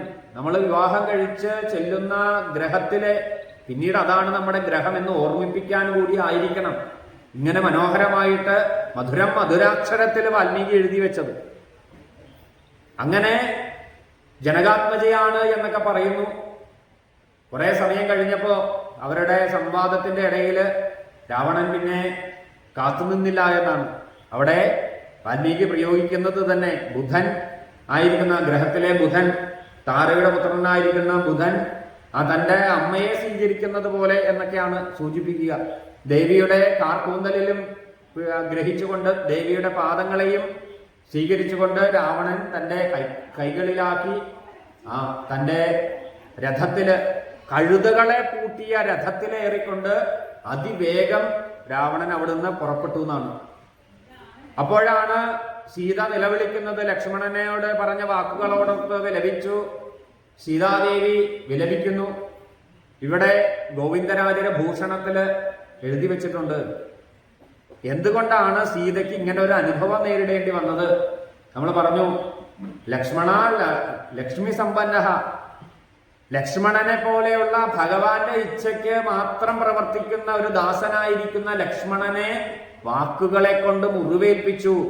അത് സാക്ഷാൽ ലക്ഷ്മിയായാൽ പോലും തന്റെ ഭക്തനെ വേദനിപ്പിക്കുന്ന ആളിന് തക്കതായ ശിക്ഷ ഭഗവാൻ കൊടുക്കുന്നതാണ്. ഇത് ആചാര്യന്മാർ പറഞ്ഞു കേട്ടിട്ടുണ്ട്. ഗുരുവായൂര് ഭാഗവതത്തിന്റെ ഇടയില് അവിടെ മള്ളിയൂര് തിരുമേനി ഭാഗവത സപ്താഹം നടക്കും നിരന്തരം. വൈകിട്ട് ആഞ്ഞം മഹാത്മാവിന്റെ നാമസങ്കീർത്തനവും നടക്കാറുണ്ടെന്നാണ്. ഒരിക്കലും രുക്മിണി സ്വയംവര ദിനം കുറച്ചധികം സമയം നീണ്ടുപോയി എന്നാണ്. 6:30 നാമജപം, 6 മണിക്ക് തുടങ്ങേണ്ട നാമജപം. രുക്മിണി സ്വയംവരത്തിന്റെ ഘോഷം കഴിയാൻ വേണ്ടി ആഞ്ഞം തിരുമേനി കൊടിമരച്ചുവട്ടിൽ കാത്തിരിക്കുകയാണ്. ഇത് നീണ്ടുപോയി കുറച്ച് സമയം വൈകി, തന്റെ സമയം തെറ്റി. ആഞ്ഞം തിരുമേനിക്കാണെങ്കിൽ സമയനിഷ്ഠ വളരെ കൃത്യം, പെട്ടെന്ന് ശുദ്ധിയും വരും. അപ്പോ മള്ളിയൂര് തിരുമേനിക്ക് ഇത് മനസ്സിലായി, ഇദ്ദേഹം അവിടെ ഇങ്ങനെ കാത്തിരിക്കുന്നത്. മള്ളിയൂര് അദ്ദേഹം മഹാത്മാവ് രുക്മിണി സ്വയംവരം പിന്നെ പെട്ടെന്ന് പറഞ്ഞ് അവസാനിപ്പിച്ചു. അദ്ദേഹത്തിന്റെ മുഖം കണ്ടു, ആഞ്ഞം തിരുമേനിയുടെ മുഖം കണ്ടപ്പോൾ തന്നെ പന്തിയല്ലാന്ന് തോന്നി, ഓടിച്ചെന്ന് നമസ്കരിക്കാൻ തുടങ്ങി. പക്ഷെ അതിനൊന്നും ഇദ്ദേഹം വഴങ്ങിയില്ല. അദ്ദേഹം ആ മുഖം കറുത്ത ഭാവത്തോടു കൂടി പോയെന്ന്. പിന്നീട് നാമജപമൊക്കെ പൂർത്തിയാക്കി പിറ്റേ ദിവസം, രുക്മിണി സ്വയംവരത്തിന്റെ പിറ്റേ ദിവസം രാവിലെ പാരായണം ആരംഭിക്കുമ്പോൾ ആദ്യം തന്നെ ആഞ്ഞം തിരുമേനി ഓടി വന്നു എന്നാണ്. ഓടി വന്ന് മള്ളിയൂരിനെ അങ്ങോട്ട് നമസ്കരിച്ചു, പല ആവർത്തി നമസ്കരിച്ചു. അങ്ങനെ രണ്ട് ഭക്തന്മാരും പരസ്പരം ക്ഷമ പറഞ്ഞു. വൈകിയതിന് മള്ളിയൂരും, അപ്പൊ പരിഭവിച്ചതിന് ആഞ്ഞു. എന്നിട്ട് ആഞ്ഞം പറഞ്ഞു എന്നാണ് പിന്നീട് പറയപ്പെടുന്നത്, ഇന്നലെ രാത്രി ഭഗവാൻ കൃഷ്ണൻ എന്നെ ഉറക്കിയില്ല. അപ്പൊ ഇത്തരത്തിലാണ് എത്ര വലിയ ഭക്തനായാലും ഭക്തനെ നമ്മൾ ഒരു തരത്തിലൊരു വാക്കുകളെ കൊണ്ടോ ഒരു നോട്ടം കൊണ്ടോ അല്ലെങ്കിൽ ഏതെങ്കിലും ഒരു വിധേന മുറിവേൽപ്പിക്കരുത്. അത് ഇവിടെ സന്ദർഭോചിതമായിട്ട് ആ ലക്ഷ്മണനെ അതുപോലെ മുറിവേൽപ്പിക്കുന്ന സീതയ്ക്ക് പിന്നീട് അനുഭവിക്കേണ്ടി വരുന്നു. രാവണനെ കണ്ട് ഭയപ്പെടുന്നു. 10 തലകളോട് ദശാനനായിരിക്കുന്ന രാക്ഷസനായിരിക്കുന്ന ആ രൂപത്തെ കണ്ട് തന്നെ സീത ഭയപ്പെടുന്നു. ആ സീതയെ വനദേവതമാരും ഭയപ്പെട്ട് പിന്മാറുന്ന സന്ദർഭത്തിൽ സീതയെ തൻ്റെ മുടിയിലും അതോടൊപ്പം തന്നെ പാദങ്ങളിലും പിടിച്ചുകൊണ്ട് ആ കഴുതകളെ കൂട്ടിയ ആ രഥത്തിലേറിക്കൊണ്ട് അവിടുന്ന് യാത്ര തിരിക്കുന്നതും, ആ സമയത്ത് വിലപിക്കുമ്പോൾ ജടായു ഇത് അറിയുകയും അതിന് മധ്യത്തില് എത്തിച്ചേർന്ന് രാവണന് ഉപദേശമൊക്കെ കൊടുക്കും. അന്യപത്നിയെ ഗ്രഹിക്കുന്ന ആ ദോഷത്തെയൊക്കെ വിസ്തരിച്ച് പറയും. അപ്പൊ ഇതൊക്കെ നിരവധി പണ്ടേ തന്നെ നേടിവെച്ചിട്ടുള്ള ആളാണ്. കുബേരന്റെയും അതോടൊപ്പം തന്നെ തക്ഷകന്റെയും ഒക്കെ ഇങ്ങനെ എണ്ണിയാലൊടുങ്ങാത്ത സ്ത്രീശാപം മേടിച്ചിട്ടുള്ള ഒരാളാണ് രാവണൻ. അപ്പൊ ഇത്തരത്തിൽ അതിനെ ഒന്നും ഗൗനിക്കാതെ പുറപ്പെടാൻ നേരത്ത് പക്ഷിരാജനായിരിക്കുന്ന ആ ജടായു യുദ്ധത്തിന് തയ്യാറാകുന്നതും, വളരെ വൃദ്ധനാണ് എങ്കിൽ പോലും തനിക്ക് ആവുന്ന രീതിയിൽ സീതയെ വീണ്ടെടുക്കാനായിട്ട് ജടായു പരിശ്രമിക്കുന്നു. ആ ജടായുവിന്റെ പരിശ്രമത്തിൽ ദേവതകളൊക്കെ അഭിനന്ദിച്ചു എന്നാണ്. ഒരു വേള കൂടെ വന്ന രാവണന്റെ കൂടെ വന്ന തേരാളിയെയും തേരിനെയും ഒക്കെ തവിടുപൊടിയാക്കി മാറ്റി. രാവണൻ സീതയും മാത്രമായി. ആ സമയത്ത് തന്റെ ആ മായാവിദ്യ ഉപയോഗിച്ച് ആകാശത്തിലേക്ക് രാവണൻ പറന്നു എന്നാണ്. അപ്പോ പുറകെ ജടായുവും പറന്ന് അടുത്തെത്താറായപ്പോ തന്റെ ചന്ദ്രഹാസം സ്മരിച്ചുകൊണ്ട് ആ ചന്ദ്രഹാസം കൊണ്ട് അവിടെ ജടായുവിന്റെ ചിറകുകളെ പക്ഷങ്ങളെ അരിഞ്ഞിടുകയും അങ്ങനെ ഭൂമിയിലേക്ക് വന്ന് പതിക്കുകയും സീതാദേവി അനുഗ്രഹം കൊടുക്കുകയും ചെയ്യുന്നു. രാമനെ കണ്ട് വൃത്താന്തങ്ങൾ അറിയിക്കുന്നത് വരെ ജടായുവിന് ആ ശരീരത്തില് ജീവൻ ശേഷിക്കുമെന്നൊക്കെ അനുഗ്രഹത്തെ കൊടുത്ത് വീണ്ടും രാവണൻ അവിടെ നിന്നും തെക്ക് ദിക്കിനെ ലക്ഷ്യമാക്കി സീതയുമായിട്ട് പുറപ്പെടുന്നു. അപ്പോഴും ഒക്കെ രാവണന് ഈ ഭയം ഉണ്ടായിരുന്നു എന്നാണ്. രാമൻ പിന്തുടരുമോ എന്ന്. അങ്ങനെ പുറകിലേക്ക് നോക്കിക്കൊണ്ടാണ് രാവണൻ സീതയുമായിട്ട് തെക്ക് ദിക്കിനെ ലക്ഷ്യമാക്കി പോയതെന്നാണ്. അതുകൊണ്ട് തന്നെ അവിടെ സന്ദർഭോചിതമായിട്ട് അതാണ് പറയുന്നത്. സീതാദേവി തന്റെ വസ്ത്രത്തിന്റെ ഒരു ഭാഗം കീറിയെടുത്ത് അതില് ആഭരണങ്ങളൊക്കെ അഴിച്ചെടുത്ത് അങ്ങനെ ആകാശമാർഗത്തിൽ പോകുമ്പോഴാണ് ഋഷ്യമൂകാചലത്തില് വാനരന്മാർ 5 പേരിയ്ക്കുന്നത് കണ്ട് തന്റെ ആഭരണങ്ങളൊക്കെ ഈ വസ്ത്രത്തിന്റെ ഉള്ളിലാക്കി അത് താഴേക്ക് പതിപ്പിക്കുന്നത്.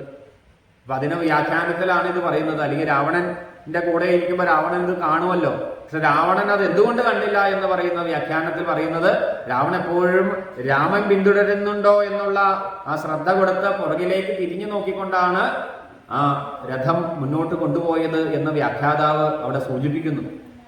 അങ്ങനെ രാവണൻ നേരെ തന്റെ ലങ്കയിലേക്ക് എത്തിച്ചേർന്ന് രാക്ഷസിമാരുടെ കൈകളിലേക്ക് സീതയെ ഏൽപ്പിക്കുന്നു. അവർക്ക് നിർദ്ദേശവും കൊടുക്കുന്നു. 1 വർഷം കാലം ഈ സീതയെ എന്റെ പത്നിയാക്കാനായിട്ട് നിങ്ങൾക്ക് പരിശ്രമിക്കാം. 1 വർഷത്തിനുള്ളിൽ എന്റെ പത്നിയായില്ലെങ്കിൽ പിന്നെ സീതയെ നിഗ്രഹിച്ച് ശരീരത്തെ തന്നെ ഭക്ഷിക്കുമെന്നൊക്കെ വലിയ പ്രതിജ്ഞ അവിടെ രാവണൻ എടുക്കുന്നതും, തുടർന്ന് അവിടെ ലക്ഷ്മണന്മാര് സീതാന്വേഷണത്തിന് പുറപ്പെടുന്ന ആ ഭാഗങ്ങളൊക്കെയാണ് പിന്നീട് നമ്മൾ കേട്ടത്. ഈ ക്ഷേത്രത്തിലെ ദീപാരാധന സമയമാണ്. ദീപാരാധനയ്ക്ക് ശേഷം നമുക്ക് കുറച്ച് സമയം കൂടി, ബാലീവധം വരെയാണ് നമ്മൾ പാരായണം ചെയ്ത് നിർത്തിയത്. ആ ഭാഗങ്ങൾ കൂടി അനുസ്മരിച്ച് ഇന്നത്തെ ചടങ്ങുകൾ ഭഗവത്പാദത്തിൽ സമർപ്പിക്കും. രാമായ രാമഭദ്രായ രാമചന്ദ്രായ വേദസേ രഘുനാഥായ നാഥായ സീതായ പദയേ നമഃ. കൗസല്യയുടെയും ദശരഥന്റെയും പുത്രനായിട്ട് മനുഷ്യ ശരീരം സ്വീകരിച്ച മനുഷ്യനായിരിക്കുന്ന രാമനാണ് ഈ ചോദ്യം എന്നോട് ചോദിക്കുന്നത് ആ ഭാവത്തിലാണെങ്കിൽ അങ്ങയുടെ കിങ്കരനാണ്, അങ്ങ് പറയുന്നതിനെ നിർവഹിക്കാൻ എന്ത് പറഞ്ഞാലും അതിനെ ചെയ്തു കൊടുക്കേണ്ട ദാസനാണ് ഞാൻ. മനുഷ്യ ശരീരം കൊണ്ട് അങ്ങയുടെ ദാസനാണ്. ഇനി അതല്ല, അങ്ങ് ഈ മനുഷ്യ ശരീരത്തിന്റെ ഉള്ളിലിരിക്കുന്ന പരമാത്മാവായിരിക്കുന്ന ആ ജീവാത്മാവാണ് ഈ ചോദ്യം ചോദിക്കുന്നതെങ്കിൽ അങ്ങ് പറയുന്ന ഈ ജീവാത്മാവിന്റെ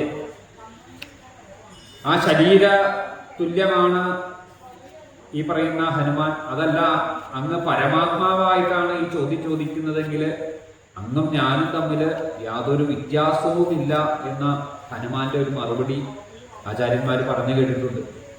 പരമാത്മാവിന് ഞാനെന്നോ മറ്റൊരാളെന്നോ ഉള്ള വ്യത്യാസമില്ല. ശരീരം സ്വീകരിക്കുമ്പോൾ ഓരോരോ ധർമ്മങ്ങൾ അനുഷ്ഠിക്കുമ്പോൾ ഓരോക്കൊക്കെ ഓരോ കാര്യങ്ങളെ നിർവഹിക്കാനായിട്ട് ശരീരം സ്വീകരിക്കുമ്പോൾ ഒരു പേരും അതോടൊപ്പം തന്നെ ധർമ്മവും ഒക്കെ വ്യത്യാസപ്പെട്ടു ഇരിക്കുമെങ്കിലും ആ പരമാത്മാ തുല്യം എല്ലാം ഒന്ന് തന്നെ എന്ന് ഈ ഒരു ചെറിയ ഒരു സൂചനയിലൂടെ പറഞ്ഞു തരുന്നതാണ്. നാളെ ആ ഹനുമാൻ സ്വാമിയുടെ ഭക്തോത്തമനായിരിക്കുന്ന ഹനുമാന്റെ ചരിതങ്ങളെയാണ് വാൽമീകി രാമായണത്തിൽ ഇത്രയേറെ വിസ്തരിച്ച് നമ്മുടെ ക്ഷേത്ര സന്നിധിയിൽ പാരായണം ചെയ്യുന്ന ഒരു വളരെ അസുലഭമായിരിക്കുന്ന ഒരു സന്ദർഭമാണ് നാളെ. അതുകൊണ്ട് തന്നെ ഹനുമാന്റെ അക്ഷരരൂപത്തിൽ സാന്നിധ്യം നമ്മുടെ യജ്ഞവേദിയിൽ ഉണ്ടാവും നാളെ ഭഗവാന് വേണ്ടി തന്നെയാണ് നമ്മൾ കരിക്ക് കൊണ്ടുള്ള അഭിഷേകം നിശ്ചയിച്ചിരിക്കുന്നത്. പിന്നീട് താമ്പൂല സമർപ്പണം നാളെ നടത്തപ്പെടും. ഹനുമാൻ സ്വാമിക്ക് മധ്യാഹ്നത്തിൽ ആഗ്രഹിക്കുന്നവർക്കൊക്കെ വെറ്റില സമർപ്പണം. വെറ്റില മാലയായിട്ട് എല്ലാവർക്കും മാല കൊടുക്കാൻ നമുക്ക് ഒരുപക്ഷെ സാധിക്കില്ല. അപ്പോൾ അതിന് പകരം നമുക്ക് ഒരു വെറ്റിലയെങ്കിലും നാളെ ഹനുമാൻ സ്വാമിക്ക് നമ്മുടെ പ്രാർത്ഥനാപൂർവ്വം സമർപ്പിക്കാൻ സാധിക്കട്ടെ. അപ്പോൾ വെറ്റില സമർപ്പണവും അതോടൊപ്പം തന്നെ കരിക്കഭിഷേകവുമാണ് നാളത്തെ ദിനത്തെ വളരെ വിശേഷപ്പെട്ട വഴിപാട് സമർപ്പണം. നമ്മളിൽ ഈ യജ്ഞത്തിൽ നമ്മളുടേതായ ഒരു സമർപ്പണം നടത്തുന്നത് ഈ രണ്ട് കാര്യങ്ങളാണ് വളരെ വിശേഷപ്പെട്ടത്. അതോടൊപ്പം തന്നെ അവില് നിവേദ്യമൊക്കെ നാളെ യജ്ഞവേദിയിലും സമർപ്പിക്കാവുന്നതാണ്. നമ്മുടെ ക്ഷേത്രസന്നിധിയിൽ വടക്കോട്ട് ദർശനത്തിന് വരുന്ന ഹനുമാൻ സ്വാമിക്ക് സമർപ്പിക്കുന്നത് പോലെ നാളെ ആഗ്രഹിക്കുന്നവർക്കൊക്കെ അവില് നിവേദ്യം സമർപ്പിക്കാവുന്നതാണ്. അത് ഭഗവാന് നിവേദിച്ച് നമുക്ക് അത് പ്രസാദമായിട്ട് എടുക്കാവുന്നതാണ്. വളരെ വിശേഷപ്പെട്ട സീതാ ദർശനം നാളെ നമ്മൾ കേൾക്കും. അശോകവനത്തിൽ പ്രവേശിച്ച് രാമന്റെ ചരിതത്തെ ഹനുമാൻ സ്വാമി പാടിക്കേൾപ്പിക്കുന്ന ആ സീത ഹനുമാൻ തമ്മിലുള്ള സംവാദം വളരെ ശ്രേഷ്ഠമാണ്. അടയാളവാക്യം പറയലും പിന്നീട് അക്ഷരകുമാരനെ വധിക്കുന്ന ലങ്കയെ അഗ്നിക്ക് സമനായിട്ട് അഗ്നിയെ കൊണ്ട് ദഹിപ്പിക്കുന്ന ഒരു സന്ദർഭം പറയും. അവിടെ ത്രിപുരങ്ങളെ ദഹിപ്പിക്കുന്ന മഹാദേവന് തത്തുല്യമാണ് എന്നവിടെ സൂചിപ്പിക്കുന്നുണ്ട്. പണ്ട് അതാണ് ആ സമയത്ത് വരുന്ന കഥാസന്ദർഭം. പണ്ട് ത്രിപുരങ്ങളെ മഹാദേവൻ അനേകായിരം സംവത്സരങ്ങളുടെ പരിശ്രമത്തിന് ശേഷം ദേവതമാരുടെ ഒക്കെ സഹായത്തോടു കൂടി ത്രിപുരങ്ങളെ മഹാദേവൻ അഗ്നിക്കിരയാക്കിയതാണ്. അതുകൊണ്ട് തന്നെ ത്രിപുരാന്തകൻ എന്ന് പറയുന്ന നാമം മഹാദേവന് വന്നു. ഇവിടെ ആ വാൽമീകി സൂചിപ്പിക്കും, എങ്ങനെയാണോ ത്രിപുരങ്ങളെ അഗ്നിക്കിരയാക്കിയത് അതിന് തത്തുല്യമായിട്ട് ഹനുമാൻ നാളെ ആ ലങ്കയെ ഭസ്മീകരിച്ച് തൻ്റെ പരാക്രമത്തെ രാവണന് മുഖദർശനം കൊടുക്കുകയും ചെയ്യും. വന്ന് ആരും അറിയാതെ തിരിച്ചു പോകലല്ല, ആ ദൂതനായിരിക്കുന്ന ആ ഹനുമാന്റെ ബുദ്ധിവൈഭവമാണ്. സീതയെ കണ്ടുവരാനേ പറഞ്ഞുള്ളൂ. പക്ഷേ ഒരു ദൂതൻ എന്ത് ചെയ്യണമെന്ന് നല്ലതുപോലെ അറിയാവുന്ന ആളാണ് ഹനുമാൻ. ആ ഹനുമാനെ സന്ദർശിക്കുമ്പോൾ ഹനുമാൻ പറയുന്ന വാക്കുകൾ ഇന്ന് നമ്മളത് കേട്ടു, ഇവിടെ പാരായണം ചെയ്ത് കേട്ടു. ഭഗവാൻ രാമചന്ദ്രൻ ലക്ഷ്മണനോട് തന്നെ പറയും, നല്ല ഉദാത്തം, അനുദാത്തം, സ്വരം, ഇത്തരത്തിലെ മൂന്ന് കാര്യങ്ങളെയും സ്വരിതം, ഈ മൂന്ന് കാര്യങ്ങളെയും ഇത്ര മനോഹരമായിട്ട് ഇതിനു മുന്നേ ആരും പ്രയോഗിക്കുന്നത് കേട്ടിട്ടില്ല. ആ ഹനുമാന്റെ വാഗ്ധോരണിയുടെ പ്രത്യേകത. മൂന്ന് വേദങ്ങളെയും പഠിച്ചിട്ടുള്ള ഒരു ജ്ഞാനിയായ ആളിന് മാത്രമേ ഇങ്ങനെ സംസാരിക്കാൻ സാധ്യമാകൂ എന്നൊക്കെ ലക്ഷ്മണനോട് ഹനുമാന്റെ മഹത്വത്തെ ഹനുമാന്റെ മുന്നിൽ വെച്ച് തന്നെ അവിടെ സൂചിപ്പിക്കുന്നു. അതില് വാൽമീകി രാമായണത്തിൽ മുന്നേ തന്നെ ഒരു സന്ദർഭത്തിൽ അത് പറഞ്ഞു. നമ്മളുടെ ഗുരുക്കന്മാരെ നമ്മൾ നല്ല വാക്ക് പറയുമ്പോൾ അവരെ നിർത്തിക്കൊണ്ട് തന്നെ പറയണമെന്നാണ്. അവരുടെ സാന്നിധ്യത്തില്, ഗുരുക്കന്മാര് അവരുടെ സാന്നിധ്യത്തില് അവരുടെ മേന്മകളെ നമുക്ക് പറയണം. മറ്റൊരു ധർമ്മം, നമ്മളുടെ കുട്ടികളുടെ നല്ല കാര്യങ്ങളെ, പ്രശംസകൾ ഒരിക്കലും കുട്ടികളുടെ മുന്നിൽ വെച്ച് നടത്തരുതെന്നും ശാസ്ത്രം പറയും. അതോടൊപ്പം തന്നെ നമ്മളുടെ സുഹൃത്തുക്കള്, ബന്ധുക്കള് അവരുടെ പ്രാഗൽഭ്യത്തെ അല്ലെങ്കിൽ അവരുടെ മേന്മയെ അവരുടെ അസാന്നിധ്യത്തിലായിരിക്കണം പറയേണ്ടത് മറ്റൊരാളോട്. അതോടൊപ്പം തന്നെ നമ്മളുടെ സേവിക്കുന്ന നമ്മളുടെ ഭൃത്യന്മാര് അല്ലെങ്കിൽ നമുക്ക് വേണ്ട ജോലികൾ ചെയ്യുന്ന ആളുകളുടെ ജോലിയെ നമ്മൾ പ്രശംസിക്കുമ്പോൾ അവരുടെ ജോലി കഴിഞ്ഞ് അതിന് തക്ക പ്രതിഫലം കൊടുത്തതിന് ശേഷം വേണം അവരെ പ്രശംസിക്കാനെന്നാണ് ശാസ്ത്രം പറയുന്നത്. ഇങ്ങനെ 4 തരത്തിൽ വേണം ഈ പ്രശംസ കൊണ്ടു നടക്കാനെന്ന്. ഇവിടെ ഹനുമാന്റെ സാന്നിധ്യത്തിൽ തന്നെ ശ്രീരാമചന്ദ്രൻ ലക്ഷ്മണനോട് പറയും. ആ ഹനുമാൻ ഉപയോഗിക്കുന്ന വാക്കുകൾ ആദ്യം കാണുന്ന നിമിഷം, കാട്ടില് സീതാന്വേഷണത്തിന് പുറപ്പെടുന്ന രാമലക്ഷ്മണന്മാരെ ഇതിനു മുന്നേ പലരും നമ്മളിനി പറഞ്ഞു തുടങ്ങുമ്പോൾ കേൾക്കും, അവിടെ കബന്ധനൊക്കെ ചോദിക്കുന്നു, നിങ്ങൾ ആരാണ്, എവിടുന്ന് വരുന്നു എന്നൊക്കെ ചോദിക്കും. പക്ഷേ ഹനുമാൻ രാമലക്ഷ്മണന്മാരെ കാണുന്ന സന്ദർഭത്തിൽ അങ്ങനെ ഒരു ചോദ്യം പോലും ഹനുമാന് ആവശ്യമില്ല എന്നാണ്. കാണുന്ന മാത്രയിൽ തന്നെ അറിയാം. അതെങ്ങനെ അറിയാം? അതാണ് ജ്ഞാനിയായിരിക്കുന്ന ആ ഹനുമാന്റെ മഹത്വം. നമ്മൾ ഇന്നലെ പറഞ്ഞു, രാമനെ കാണുമ്പോൾ, കയ്യിലെ അരണിക്കട്ടയെ കാണുമ്പോൾ അഗ്നിഹോത്രം ചെയ്യുന്ന ആളാണ് എന്ന് ഉറപ്പാണ്. ആ പ്രായവും കണക്കിലെടുക്കുമ്പോൾ ഏകദേശം വനവാസത്തിന് ഇറങ്ങുമ്പോൾ 24 വയസ്സ് പൂർത്തിയായി 25 വയസ്സിലേക്ക് അടുക്കുന്ന സമയം വനവാസത്തിന് ഇറങ്ങി. 13 വർഷം കഴിഞ്ഞിട്ടാണ് നമ്മൾ കേട്ട ആ വൈദേഹീകരണം, സീതയെ രാവണൻ തട്ടിക്കൊണ്ടുപോകുന്ന സന്ദർഭത്തെ കേട്ടത്. അപ്പൊ അത്രയും വർഷം, ഏകദേശം 37-38 വയസ്സ് പ്രായമൊക്കെ.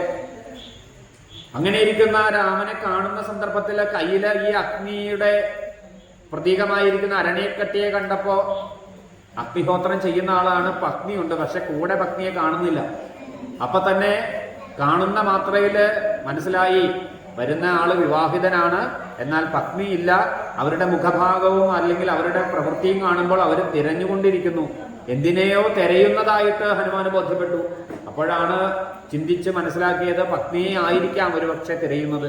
അതുകൊണ്ട് തന്നെ ഇത്തരത്തിൽ യാതൊരു ചോദ്യങ്ങളും ഹനുമാൻ ചോദിച്ചില്ല. നിങ്ങൾ ആരാണ്, എവിടെ നിന്ന് വരുന്നു, എന്തിനെയാണ് തിരയുന്നത്, എങ്ങോട്ടേക്കാണ് നിങ്ങൾ പോകേണ്ടത്, ഇങ്ങനെയുള്ള യാതൊരു സംസാരവും ഹനുമാന്റെ ഭാഗത്തുണ്ടായില്ല. അതുകൊണ്ടാണ് ആ ഹനുമാനെ മുൻനിർത്തി തന്നെ അവിടെ രാമചന്ദ്രൻ പ്രശംസിക്കുന്നത്. ഇതുപോലെ 3 വേദങ്ങളും പഠിച്ചിട്ടുള്ളതുപോലെ ആ ആവശ്യത്തിനും മാത്രം നല്ല മധുരമായിട്ടും, അതാണ് പറയുന്നത് ഉദാത്തം എന്നറിയപ്പെടുന്നത്. ശിരസ് നമ്മൾ പറയുമ്പോൾ നമ്മളുടെ ശരീരത്തിൽ വരുന്ന അംഗോപാംഗങ്ങളുടെ ചലനം, പുരികം, കണ്ണുകള്, ഇങ്ങനെയുള്ള ഓരോ ഭാവങ്ങളെയാണ് ഉദാത്തത്തിൽ സൂചിപ്പിക്കുന്നതെങ്കിൽ അനുദാത്തം ഹൃദയത്തിൽ നിന്നും വരുന്ന ഭാഷയായിട്ട് കേൾക്കുന്നവർക്ക് അനുഭവപ്പെടണം. അതാണ് അനുദാത്തം. സ്വരിതം അത് കണ്ഠത്തിൽ നിന്നും വരുന്നതാണ്. ഇത് 3 ഒത്തൊരുമിച്ച ഒരു മഹാത്മാവാണ്. അത് 3 കൈമുതലായിട്ടുള്ള ആളാണ് ഹനുമാൻ. അങ്ങനെയുള്ള ഹനുമാനെ ഇന്ന് സന്ദർശിച്ചു. ബാലീവധം വരെ ഇന്ന് നമ്മൾ പാരായണം ചെയ്ത് മുന്നോട്ട് പോയി. അപ്പോൾ നാളെ ഹനുമാന്റെ വളരെ വിശേഷപ്പെട്ട ലീലകളെയാണ് നാളെ വർണ്ണിക്കുന്നത്. ലങ്കാദഹനം ഉൾപ്പെടെയുള്ള ഹനുമാൻ ചെയ്ത സുന്ദരകാന്ഡത്തിലെ വളരെ വിശേഷപ്പെട്ട, വാൽമീകി രാമായണത്തിൽ വളരെ വിശേഷപ്പെട്ടതാണ് സുന്ദരകാന്ഡം. എല്ലാ കാണ്ഡങ്ങളും പ്രത്യേകത ഉണ്ടെങ്കിലും വളരെ വളരെ വിശേഷം. അതുകൊണ്ട് നാളെ മധ്യാഹ്നത്തിൽ ഹനുമാൻ സ്വാമിക്ക് സമർപ്പിക്കുന്നതാണ് കരിക്ക് അഭിഷേകം. നാളെ യജ്ഞവേദിയിൽ എത്തിച്ചേർന്നവർക്കൊക്കെ കരിക്ക് കൊണ്ടുള്ള അഭിഷേകം നമ്മൾ ചെയ്യാൻ ആഗ്രഹിക്കുന്നു. ഒരു കരിക്ക് മുഴുവനായിട്ടും ആയിരിക്കില്ല. ആ കരിക്കിലെ ചില ഇന്ന് ചെയ്തതുപോലെ ആ ശംഖില് കൊണ്ട് നമുക്കുള്ള എല്ലാ ദിവസത്തെയും പോലെ ആ ചുരുങ്ങിയമായിട്ടുള്ള ഒരു സമർപ്പണം നടത്താനാണ്, എല്ലാവർക്കും പങ്കെടുക്കാൻ വേണ്ടിയിട്ടാണ് നമ്മൾ അതിൻ്റെ ആ തുകയൊക്കെ വളരെ കുറച്ച് വെച്ചിരിക്കുന്നത്. അപ്പോൾ അത്തരത്തിൽ കരിക്ക് കൊണ്ടുള്ള അഭിഷേകം, അതോടൊപ്പം തന്നെ താമ്പൂലം ഒരു വെറ്റിലയെങ്കിലും ഭഗവാന് നാളെ സമർപ്പിക്കുക. അപ്പോൾ ഇത്തരത്തിൽ അവിടെ നാളത്തെ ദിനത്തിൽ ഭഗവാന്റെ 5ാമത് വാൽമീകി രാമായണ നവാഹയജ്ഞത്തിൻ്റെ 5ാമത് ദിവസം ഹനുമാൻ സ്വാമിക്ക് വളരെ പ്രധാനപ്പെട്ട ഹനുമാൻ സ്വാമിയുടെ ലീലകളെ പാരായണം ചെയ്യുന്ന ദിനം. എല്ലാം കൊണ്ടും തന്നെ ഹനുമാൻ സ്വാമിയുടെ അനുഗ്രഹം നമ്മളുടെ ജീവിതത്തിൽ നേടിയെടുക്കാൻ സാധിക്കണം, അതിനെ പരിശ്രമിക്കണം എന്ന് ഈ അവസരത്തിൽ ഓർമ്മിക്കുകയാണ്. ടീച്ചറായോ? ടീച്ചറെ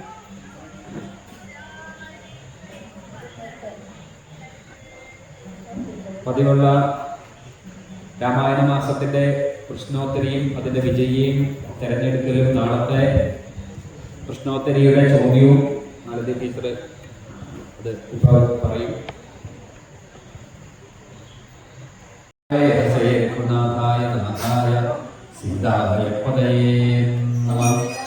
മനോജപം മാരുതതുല്യവേഗം ജിതേന്ദ്രിയം ബുദ്ധിമതം വരിഷ്ഠം വാദാത്മജം വാനരയൂഥമുഖ്യം ശ്രീരാമദൂതം ശിരസാ നമാമി.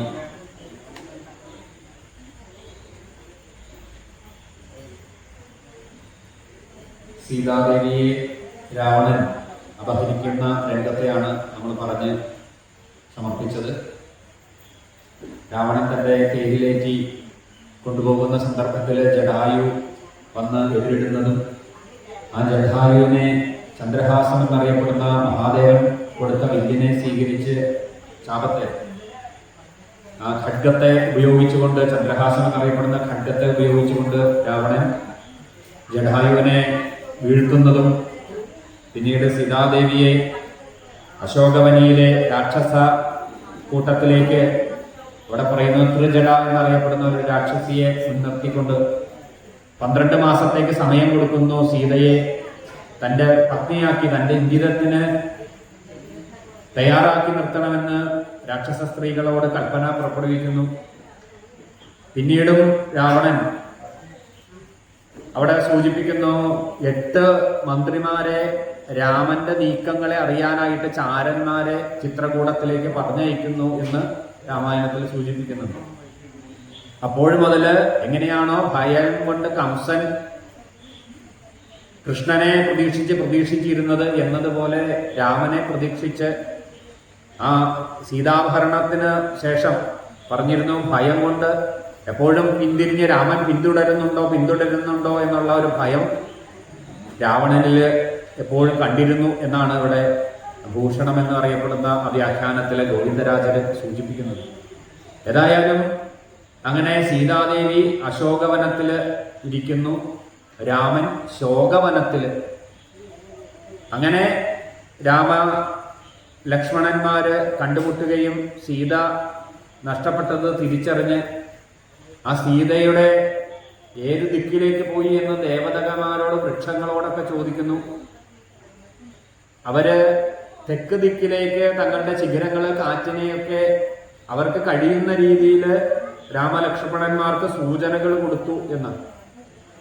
ഇന്നലെയും നമ്മൾ ഒരു കഥ പറഞ്ഞപ്പോൾ പറഞ്ഞു, ഒരു മഹർഷി, ആ മഹർഷിയുടെ തപസ് മുടക്കാനായിട്ട് ദേവേന്ദ്രൻ ഒരു രാജാവിന്റെ രൂപത്തിൽ വരുന്നതും, ഒരു ആയുധം രാജാവിൻ ആയിരിക്കുന്ന ദേവേന്ദ്രൻ മഹർഷിയെ ഏൽപ്പിച്ച് ഇത് കാത്ത് സൂക്ഷിക്കുക, ഞാൻ അല്പം കഴിഞ്ഞ് വരാം, അതുവരെ ഒന്ന് സൂക്ഷിക്കണം എന്ന് പറഞ്ഞ് ഏൽപ്പിച്ചു പോകുന്നതും, പിന്നീട് ആയുധത്തെ കയ്യിൽ കുറെ സമയം തൻ്റെ ധ്യാനത്തിനൊക്കെ മുടക്കം വന്ന് അതിനെ തന്നെ ചിന്തിച്ച് പിന്നീട് അതേ ആയുധമായിട്ട് ആ ഋഷിവര്യൻ അവിടെയുള്ള വൃക്ഷങ്ങളെയൊക്കെ വെട്ടിമുറിച്ചു എന്നാണ് സീതാദേവി കഥയിൽ പറഞ്ഞത്.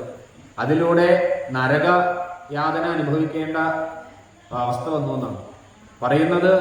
ആരണ്യകാണ്ഡത്തിൽ പൂർണ്ണമായിട്ടും അനാവശ്യമായിട്ട് വൃക്ഷങ്ങളെ പ്രകൃതിയൊന്നും നശിപ്പിക്കരുതെന്ന്, ആവശ്യമില്ലാതെ. ഇത് തന്നെയാണ് അവര് നമ്മളിലേക്ക് ഇവിടെ സീതയെ അന്വേഷണത്തിന് പോകുമ്പോൾ രാമലക്ഷ്മണന്മാർക്ക് വഴികാട്ടിയായിട്ട് അവർക്ക് കഴിയുന്ന രീതിയിൽ ആ വൃക്ഷങ്ങള് അല്ലെങ്കിൽ ആ ചെടികള് ഒക്കെ അവര് വഴി കാണിച്ചു എന്നാണ്.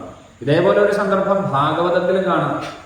കൃഷ്ണാന്വേഷണ സമയത്ത് ഗോപികമാരും അന്വേഷിച്ച് നടക്കും, കൃഷ്ണൻ എവിടെയാണെന്ന്. അവിടെ ഇതേപോലെയുള്ള മരങ്ങളോടും വള്ളിപ്പടർപ്പുകളോടും ചെടികളോടും പൂക്കളോടും ഒക്കെ ചോദിക്കുന്ന രംഗമുണ്ട്. അപ്പൊ പ്രകൃതി ഇതുപോലെ നമ്മുടെ ഏത് പുരാണ ഇതിഹാസങ്ങൾ എടുത്താലും അവിടെയൊക്കെ നമ്മളുടെ ഭൂപ്രകൃതിയെ ഒരിക്കലും നമ്മൾ നശിപ്പിക്കരുത് എന്ന് അവിടെ സൂചിപ്പിക്കുന്നു. ഇങ്ങനെ രാമലക്ഷ്മണന്മാര് മുന്നോട്ട് പോകുമ്പോഴാണ് ജടായുവിന്റെ ശരീരം കിടക്കുന്നത് കണ്ടത്. വലിയൊരു യുദ്ധം നടന്നതിനെയും ചോര വാർന്നു കിടക്കുന്നതും കാണുമ്പോൾ സീതയെ ഭക്ഷിച്ചിട്ട് കിടക്കുകയാണോ എന്ന് സംശയം തോന്നി. ആയുധമെടുക്കുമ്പോഴാണ് അതല്ല, ജടായുവാണ് കിടക്കുന്നത് എന്ന് ബോധ്യപ്പെട്ടു. ആ ജടായുവിന്റെ അടുത്ത് ചെന്ന് ആ ജടായുവിനോട് ഉണ്ടായ കാര്യങ്ങളൊക്കെ ചോദിക്കുന്നു. ആ ഉണ്ടായ കാര്യങ്ങൾ ജടായു പറയുന്നു. എന്നിട്ട് പറഞ്ഞു, ദശാനനായിരിക്കുന്ന രാവണൻ സീതാദേവിയെ അപഹരിച്ചു കൊണ്ടുപോയി. ആ സന്ദർഭത്തിൽ ഞാൻ എതിരിട്ടു. ചന്ദ്രഹാസം എന്നറിയപ്പെടുന്ന വാളുപയോഗിച്ച് എൻ്റെ പക്ഷങ്ങളെ അറുത്തിട്ടു. അങ്ങയെ കാണുന്നത് വരെ എൻ്റെ ജീവൻ ഇവിടെ ബാക്കിയിരിക്കും എന്ന് സീതാദേവിയുടെ അനുഗ്രഹം നിമിത്തം ഇപ്പോൾ അങ്ങയെ ദർശിക്കാൻ എനിക്ക് സാധ്യമായി എന്ന് അവിടെ സൂചിപ്പിക്കുന്നു.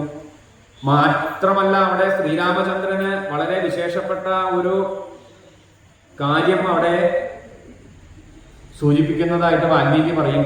ഈ പക്ഷി രാജനായിരിക്കുന്ന ജടായു അവിടെ ഒരു ശ്ലോകത്തിലൂടെ പറയും, വിന്ദതെ അനേന നഷ്ടധനം ഇതി വിന്ദഹ. വിന്ദം എന്നറിയപ്പെടുന്ന ഒരു മുഹൂർത്തത്തിലാണ് ഈ രാവണൻ സീതയെ കട്ടുകൊണ്ടുപോയത്. അതുകൊണ്ട് രാമ, അങ്ങ് വിഷമിക്കേണ്ട കാര്യമില്ല. വിന്ദതെ അനേന നഷ്ടധനം ഇതി വിന്ദഹ. എപ്പോഴാണോ ഒരു ധനം നമ്മളുടെ അടുത്ത് നിന്നും ഈ ഒരു സന്ദർഭത്തിൽ നഷ്ടപ്പെട്ടു എന്ന് നമ്മൾ വിചാരിക്കുന്നത്, ആ നഷ്ടപ്പെട്ട ധനം നമ്മളിലേക്ക് തിരിച്ചു കിട്ടുന്നതാണ്. ആ സമയത്തിനൊരു പ്രത്യേകതയുണ്ട്. ഇതുപോലെ തന്നെയുള്ള വളരെ വിശേഷപ്പെട്ട ഒരു സമയമാണ് ജയന്തി. നമ്മൾ കൃഷ്ണ ജയന്തി ഒക്കെ ആഘോഷിക്കും. അതിനെ ചുവട് പിടിച്ച് ഇന്നിപ്പോൾ എല്ലാവരുടെയും അവധി ദിവസം കൊടുക്കുന്നത് ജയന്തി ആയിട്ടാണ്. ഗാന്ധി ജയന്തി, അംബേദ്കർ ജയന്തി, ഇങ്ങനെ നിരവധി ജയന്തി നമ്മൾ കേൾക്കും. പക്ഷേ നമ്മുടെ ശാസ്ത്രം പഠിച്ചാൽ, ശാസ്ത്രം നോക്കിയാൽ നമുക്കൊരു കാര്യം മനസ്സിലാവും. അവിടെ വന്ദേ വൃന്ദാവനചരം വല്ലഭീ വല്ലഭം ജയന്തി ഭൂഷണം ധാമ വൈജയന്തി വിഭൂഷണം എന്നൊരു ശ്ലോകത്തിൽ സൂചിപ്പിക്കുന്നുണ്ട്. ജയന്തി എന്ന് പറയുന്ന ഒരു മുഹൂർത്തമാണ്. ആ മുഹൂർത്തം 5000 വർഷങ്ങൾക്ക് മുമ്പ് ഒരു ചിങ്ങമാസത്തില് കർത്തവർഷം അഷ്ടമി തിഥിയില്, അഷ്ടമി അവസാനിക്കുന്ന സന്ദർഭത്തില് രോഹിണി നക്ഷത്രവുമായിട്ട് വന്ന് കൃഷ്ണജനനം നടന്ന ആ ഒരു മുഹൂർത്തമാണ് ജയന്തി എന്ന് പറയുന്നത്. അതുകൊണ്ട് ആ ജയന്തിക്ക് വളരെ പ്രാധാന്യം. അല്ലാതെ അത് നമ്മളൊക്കെ വിചാരിക്കുന്നത് പോലെ ഒരു ബർത്ത്ഡേ, ഇംഗ്ലീഷിൽ ബർത്ത്ഡേ എന്ന് പറയുന്നത് പോലെ മലയാളത്തില് ജനിച്ച ദിവസം ജയന്തി, അങ്ങനെയല്ല. ഇത് തന്നെയാണ് ഓരോ മുഹൂർത്തത്തിനും ചെയ്യുന്ന കർമ്മങ്ങൾക്കൊക്കെ പ്രാധാന്യം. ഈ ആദ്യ കാവ്യം രചിക്കുന്ന വാൽമീകിയുടെ രാമായണത്തിൽ പോലും ഉണ്ട്. ചില കാര്യങ്ങൾ ചില സമയത്ത് നഷ്ടപ്പെട്ടാൽ പിന്നീട് ജീവിതത്തിൽ അത് തിരിച്ചു കിട്ടില്ല, നമ്മൾ എത്ര പരിശ്രമിച്ചാലും. അതാണ് ഈ ശാസ്ത്രത്തിന്റെ മഹത്വം, മേന്മ. എന്നാൽ നമ്മൾ ചിന്തിക്കുക, രാവണന് ഇത് അറിയാത്ത ഒരാളല്ല.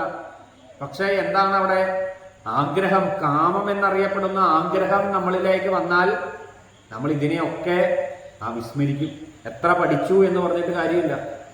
അതുകൊണ്ടാണല്ലോ നമ്മളൊക്കെ പറയുന്നത്, ഇന്ന കാര്യങ്ങളിലൂടെ ജീവിച്ചാൽ, ഇന്ന ചിട്ടക്രമത്തിൽ ജീവിച്ചാൽ നിങ്ങൾക്ക് അസുഖം വരില്ല എന്ന് പറയുന്ന ഡോക്ടർക്കും ഇതേ അസുഖം വരും. എന്താ? അദ്ദേഹത്തിനും അത് പാലിക്കാൻ ബുദ്ധിമുട്ടാണ്. നമ്മളുടെ ആ ഇന്ദ്രിയങ്ങളെ നിയന്ത്രിക്കാൻ ബുദ്ധിമുട്ടുള്ളത് കൊണ്ടാണ് നമുക്കും അത് സാധിക്കാതെ വരുന്നത്. അതുകൊണ്ട് തന്നെ എത്ര സമയം കുറിക്കുന്ന, മറ്റുള്ളവരുടെയൊക്കെ സമയം കുറിക്കുന്ന ആളിന് സ്വന്തം കുടുംബത്തിലോ മറ്റോ എന്തെങ്കിലും പ്രശ്നങ്ങൾ വരുമ്പോൾ ഇത് തടയാൻ പറ്റിയില്ലല്ലോ എന്നൊക്കെ ഇങ്ങനെ ആളുകൾ പ്രസംഗിക്കുന്നത് കാണാം. അതിന്റെ കുഴപ്പം ഇതാണ്. നമ്മളുടേതായ കാര്യങ്ങളിലേക്ക് വരുമ്പോൾ നമ്മളുടെ ഇന്ദ്രിയങ്ങളെ നമുക്ക് വേണ്ട രീതിയിൽ നിയന്ത്രിക്കാൻ സാധ്യമല്ല. ഇവിടെ രാവണനും ഒക്കെ നല്ല പോലെ ജ്ഞാനമുള്ള ഒരാളാണ്. ഗായത്രി വ്യാഖ്യാനം രാവണന്റെ അതിശ്രേഷ്ഠമാണെന്നാണ്. അതോടൊപ്പം തന്നെ ഈ ഭൂമിയിൽ ജലസാന്നിധ്യം അറിയുന്ന ഒരു ഗ്രന്ഥം, ഈ വാസ്തുക്കാരൊക്കെ ഇപ്പോഴല്ല, പണ്ട് പൂർവികർ ഉപയോഗിച്ചിരുന്ന ഒരു വാസ്തുശാസ്ത്രത്തിലെ രാവണൻ രചിച്ച ഒരു ഗ്രന്ഥമുണ്ട്. അതുകൊണ്ട് നോക്കിയാൽ ഉറപ്പാണ് വെള്ളം കിട്ടുമെന്നാണ്. അത്രയേറെ കൃത്യതയാണ് രാവണന്റെ ആ ഗ്രന്ഥത്തിലുള്ളതെന്നാണ് പറയപ്പെടുന്നത്. അപ്പോ ഇത്തരത്തില് വിന്ദം എന്ന് പറയുന്ന മുഹൂർത്തത്തിലായതുകൊണ്ട് രാമ, അങ്ങ് ഭയപ്പെടേണ്ട, വിഷമിക്കേണ്ട, സീതയെ അങ്ങേക്ക് ലഭിക്കുക തന്നെ ചെയ്യും. ഏത് ദിക്കിലേക്കാണ് പോയത്, കൂടുതൽ വിവരങ്ങളൊക്കെ ചോദിക്കുന്ന സന്ദർഭത്തില് അവിടെ ജടായു പറയും, ഭഗവാനെ, എൻ്റെ ശരീരം ഇപ്പോ അധികം വൈകാതെ തന്നെ പ്രാണവേദനയാൽ ഞാൻ വിഷമിക്കുകയാണ്. അങ്ങ് എന്നെ ഒന്ന് തലോടി അങ്ങയുടെ കരസ്പർശം എൻ്റെ ശരീരത്തിലേക്ക് വന്നു ചേർന്നാൽ എനിക്ക് ആ മുക്തിയെ ലഭിക്കും എന്ന് സൂചിപ്പിക്കുന്നു. ഭഗവാൻ തൻ്റെ അച്ഛന് തത്തുല്യനായിട്ട് അച്ഛൻ്റെ സുഹൃത്തായിരിക്കുന്ന ആ ജടായുവിൻ്റെ സമീപത്ത് ചെന്ന് തൻ്റെ ആ കൈകളെ കൊണ്ട് ജടായുവിൻ്റെ ശരീരത്തിലേക്ക് സ്പർശിക്കുന്നു. മനസ്സ് ശാന്തമായി ഭഗവാനെ തന്നെ നമ്മൾ ഇന്നലെ കേട്ടു. ശരഭംഗ മഹർഷി ഭഗവാനെ കണ്ടുകൊണ്ട് ഭഗവാൻ വഴി ആ ഭഗവാന്റെ പരരൂപത്തിലേക്ക് എത്തിച്ചേർന്നു എന്നാണ് അർച്ചനാദി മാർഗം. ഇന്നലെ വൈകിട്ട് നമ്മൾ അതിനെക്കുറിച്ച് പറഞ്ഞു.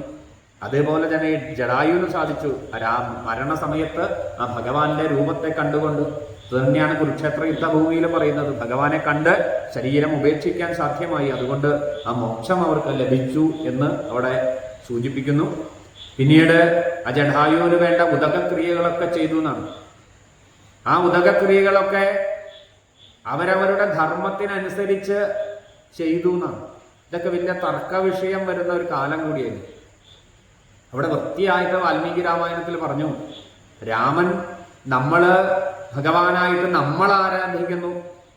രാമൻ ക്ഷത്രിയ കുലജാതനാണ്.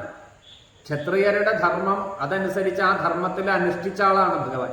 അവിടെ വൃത്തിയായിട്ട് നമ്മളിന്ന് പാരായണം ചെയ്ത് കേട്ടവർക്കറിയാം.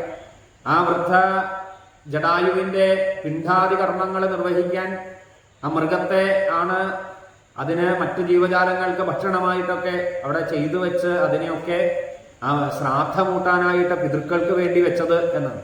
അപ്പൊ അതുകൊണ്ടാണ് നമ്മളുടെ സനാതന ധർമ്മത്തില് ഒന്ന് നല്ലത് ഒന്ന് മോശം എന്ന് നമുക്ക് ഒരിക്കലും നമ്മളുടെ ചിന്തയിൽ ഒരിക്കലും അളക്കാൻ പറ്റില്ല. നമ്മൾ അനുവർത്തിച്ച് വന്നത് മാത്രമേ ശരിയുള്ളൂ എന്ന് പറയുന്ന നമ്മളുടെ ശാഠ്യമാണ് നമ്മൾ മറ്റൊന്നിനെ എതിർക്കുന്നത്. ഇപ്പൊ നമ്മൾ നിരവധി ആചാര പദ്ധതികൾ, അതോടൊപ്പം നിരവധി അനുഷ്ഠാനങ്ങൾ ഈ ഭാരതദേശത്തിലുണ്ട്. ഓരോ ദേശത്തും എന്തിന് ഭാഷയിൽ പോലും ഉണ്ടല്ലോ. ഇപ്പൊ കേരളത്തിലെ മുഴുവൻ എടുത്താൽ ഒരേ ഭാഷയല്ല. ഓരോ നാട്ടിൽ വരുമ്പോഴും അതിന്റെ നീട്ടലും കുറകലും ആ സ്ഥലവുമായിട്ട് ബന്ധപ്പെട്ട ശരീരത്തിന് അല്ലെങ്കിൽ ശബ്ദത്തിന് വ്യത്യാസം വരും. അത് ഒരിക്കലും പറഞ്ഞു കേട്ടത് ഇതാണ്. ഇപ്പൊ തമിഴ്നാട്ടിലൊക്കെ ആണെങ്കിൽ ആളുകൾ കുറെ അടുത്തടുത്ത് താമസിക്കും. പിന്നീട് ദൂരമായിട്ട് കൃഷിയിടങ്ങളാണ്. അത് കഴിഞ്ഞിട്ടാണ് അടുത്ത ഒരു ഗ്രാമം പോലെ ആളുകൾ താമസിക്കുക.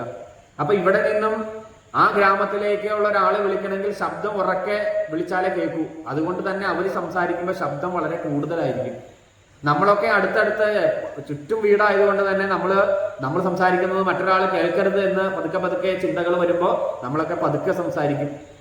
ഇത് തന്നെയാണ് വിദേശ രാജ്യങ്ങളിൽ അവിടെ കൂടുതൽ മഞ്ഞുള്ള സ്ഥലങ്ങളിലൊക്കെ പോകുമ്പോൾ അവർക്ക് അവരുടെ ഭക്ഷണക്രമവും സംസാര രീതിയും ഒക്കെ ആ ജീവിക്കുന്ന ചുറ്റുപാടുകൾ അനുസരിച്ചാണ് അവിടെ വരുന്നത്. അപ്പൊ ഇവിടെ ഓരോ ധർമ്മത്തിനും അവരുടെ ആചാരാനുഷ്ഠാനങ്ങളുണ്ട്.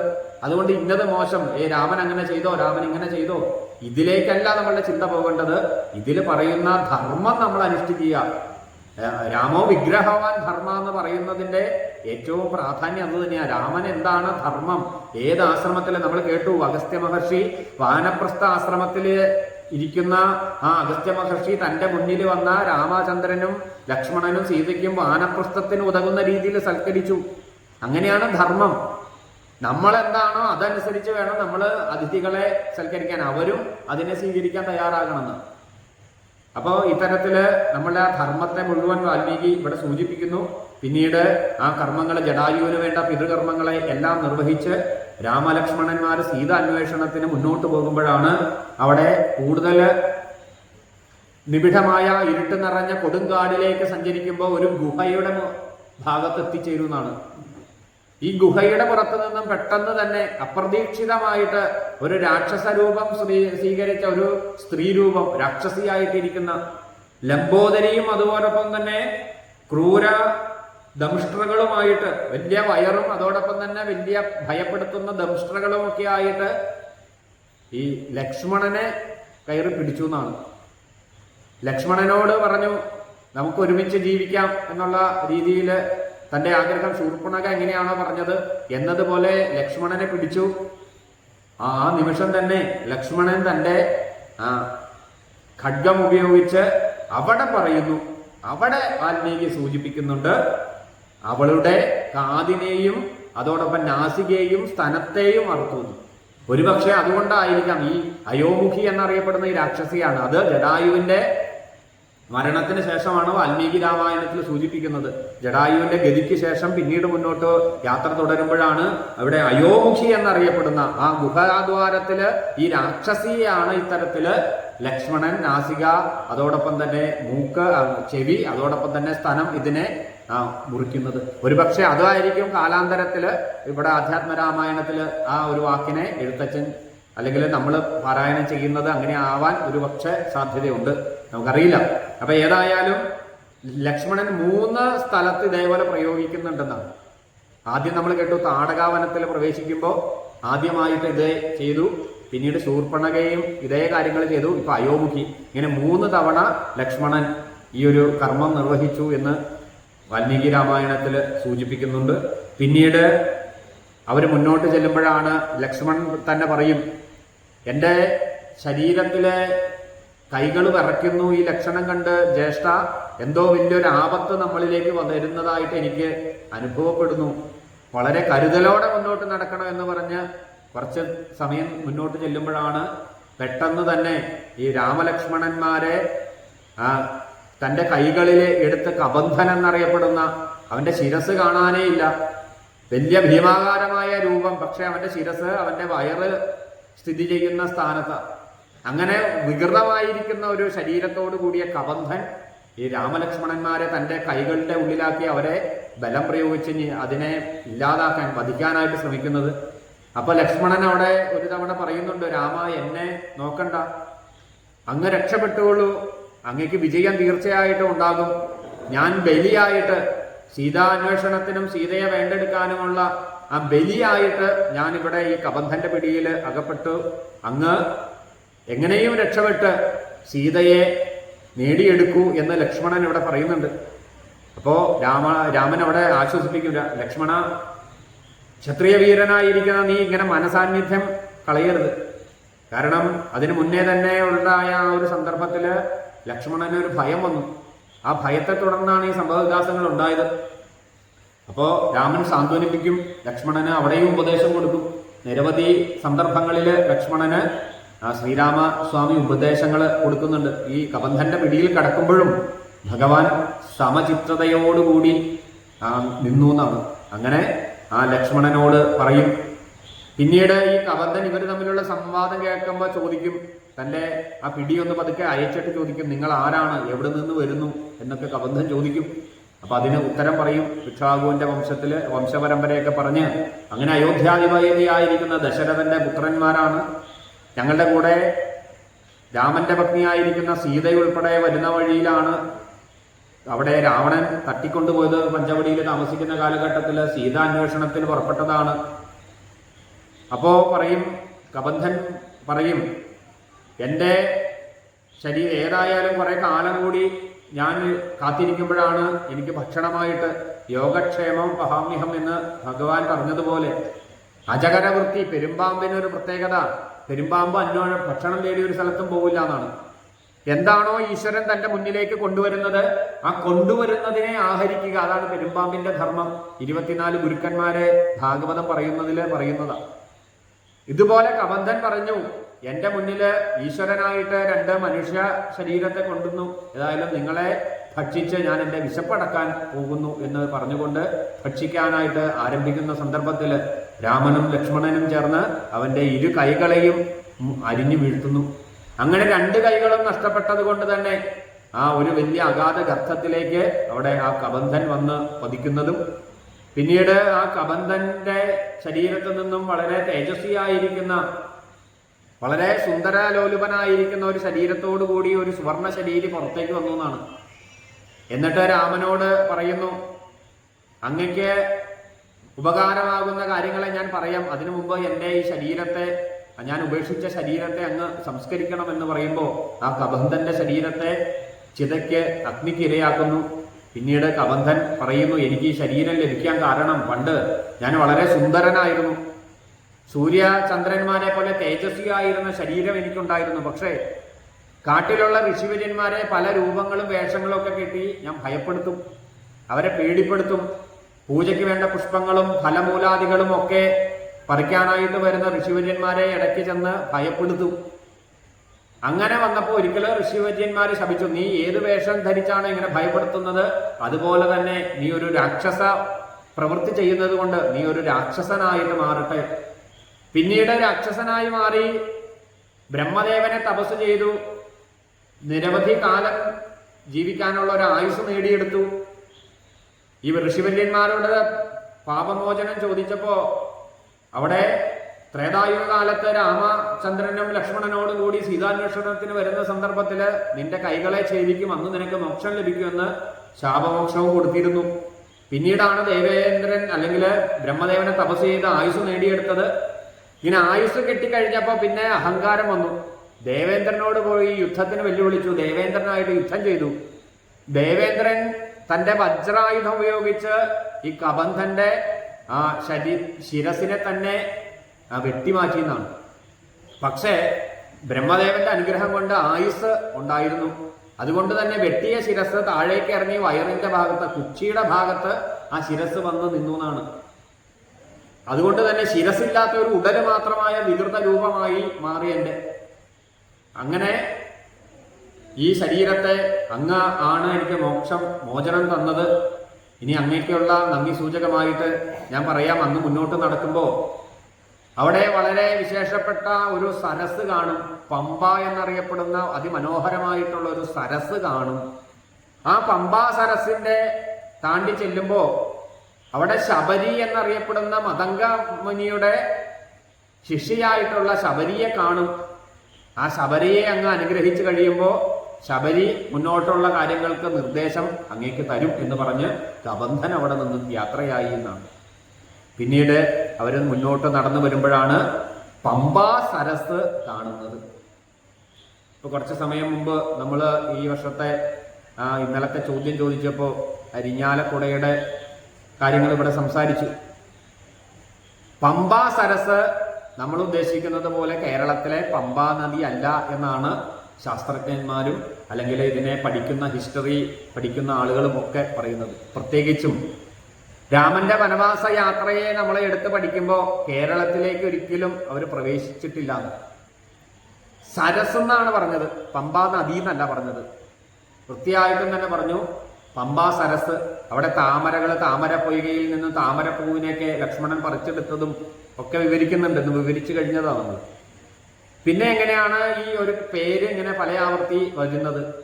പിന്നും മധ്യാഹ്നത്തിലും അത് തന്നെ പറഞ്ഞു.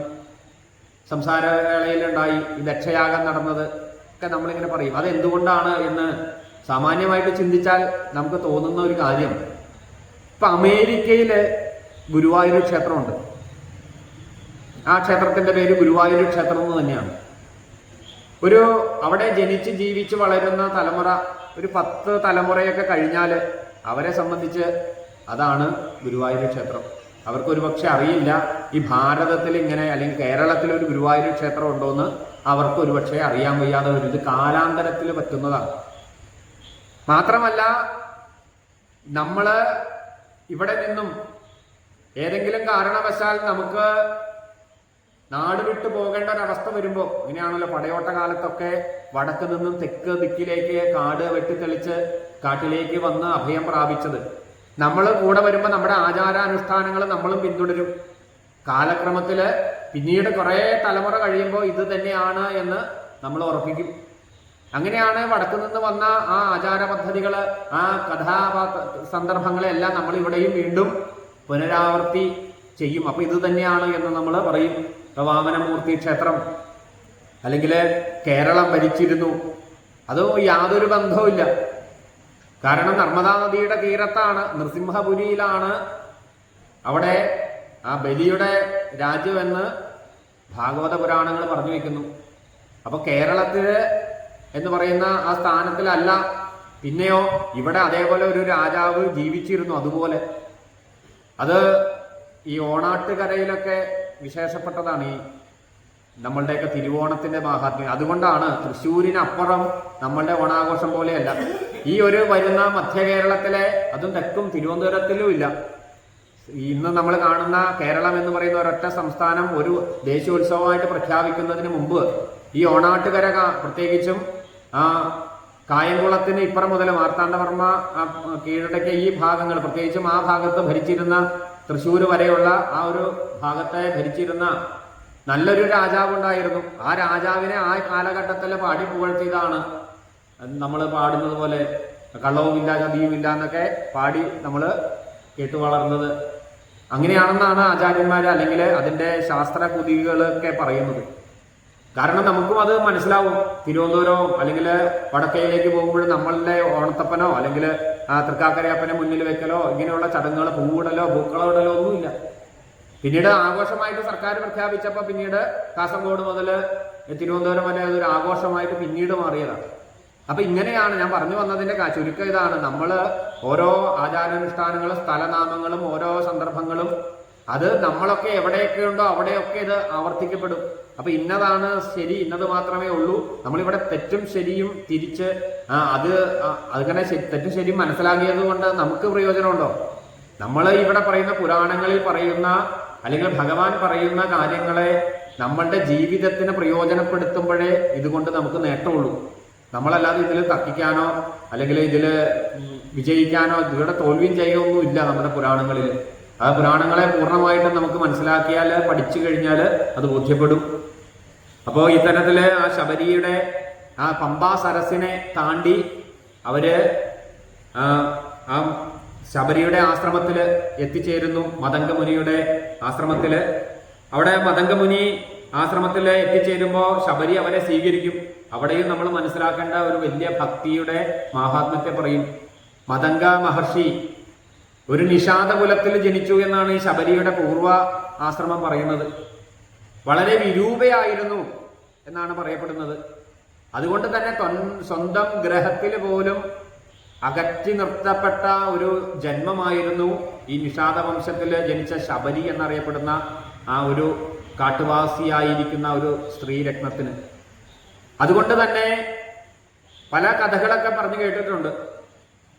അപ്പോ ആ തരത്തിൽ വിവാഹമൊക്കെ ആരും അറിയാത്ത തരത്തിൽ ഒരു രാത്രിയൊക്കെ നടത്തിയെന്നും പിന്നീട് അത് തിരിച്ചറിഞ്ഞ ഈ വിരൂപമായ രൂപം കണ്ടപ്പോൾ അവരൊക്കെ ഭയപ്പെട്ടു പോയെന്നും അങ്ങനെ എല്ലാവരാലും ഉപേക്ഷിക്കപ്പെട്ടത് കൊണ്ട് കാട്ടിലൂടെ അലഞ്ഞു തിരിഞ്ഞ് നടക്കുമ്പോഴാണ് ഈ ആശ്രമം കണ്ടത്.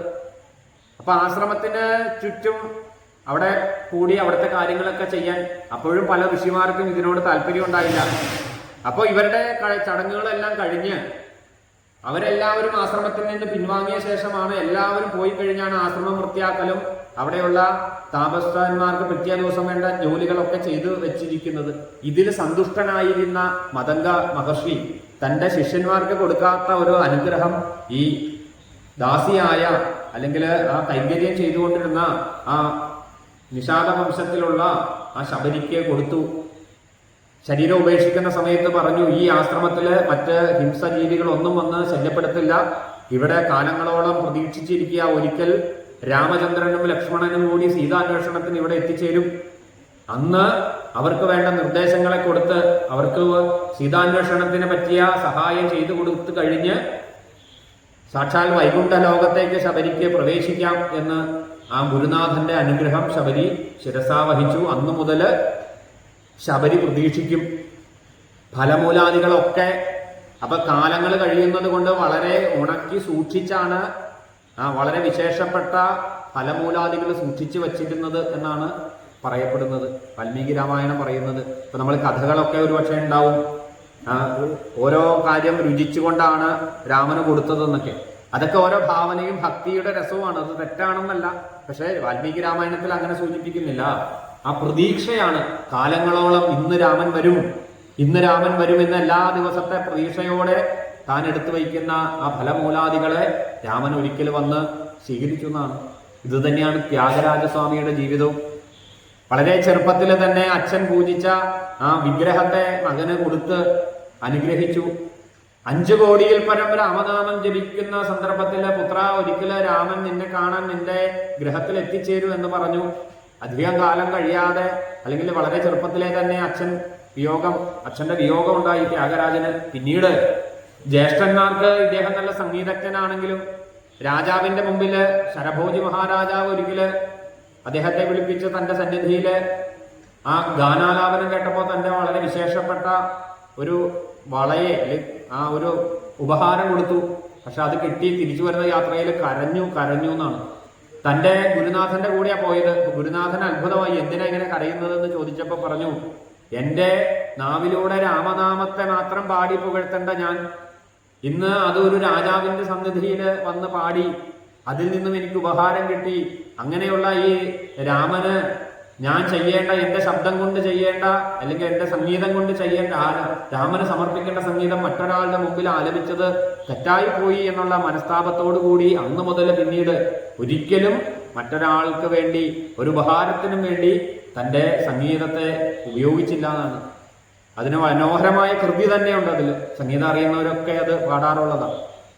രാമനാണോ പ്രാധാന്യം, അത് സമ്പത്തിനാണോ പ്രാധാന്യം എന്ന്. അങ്ങനെ രാഗരാജന്റെ ചരിതം തന്നെ വളരെ വിശേഷപ്പെട്ടതാ.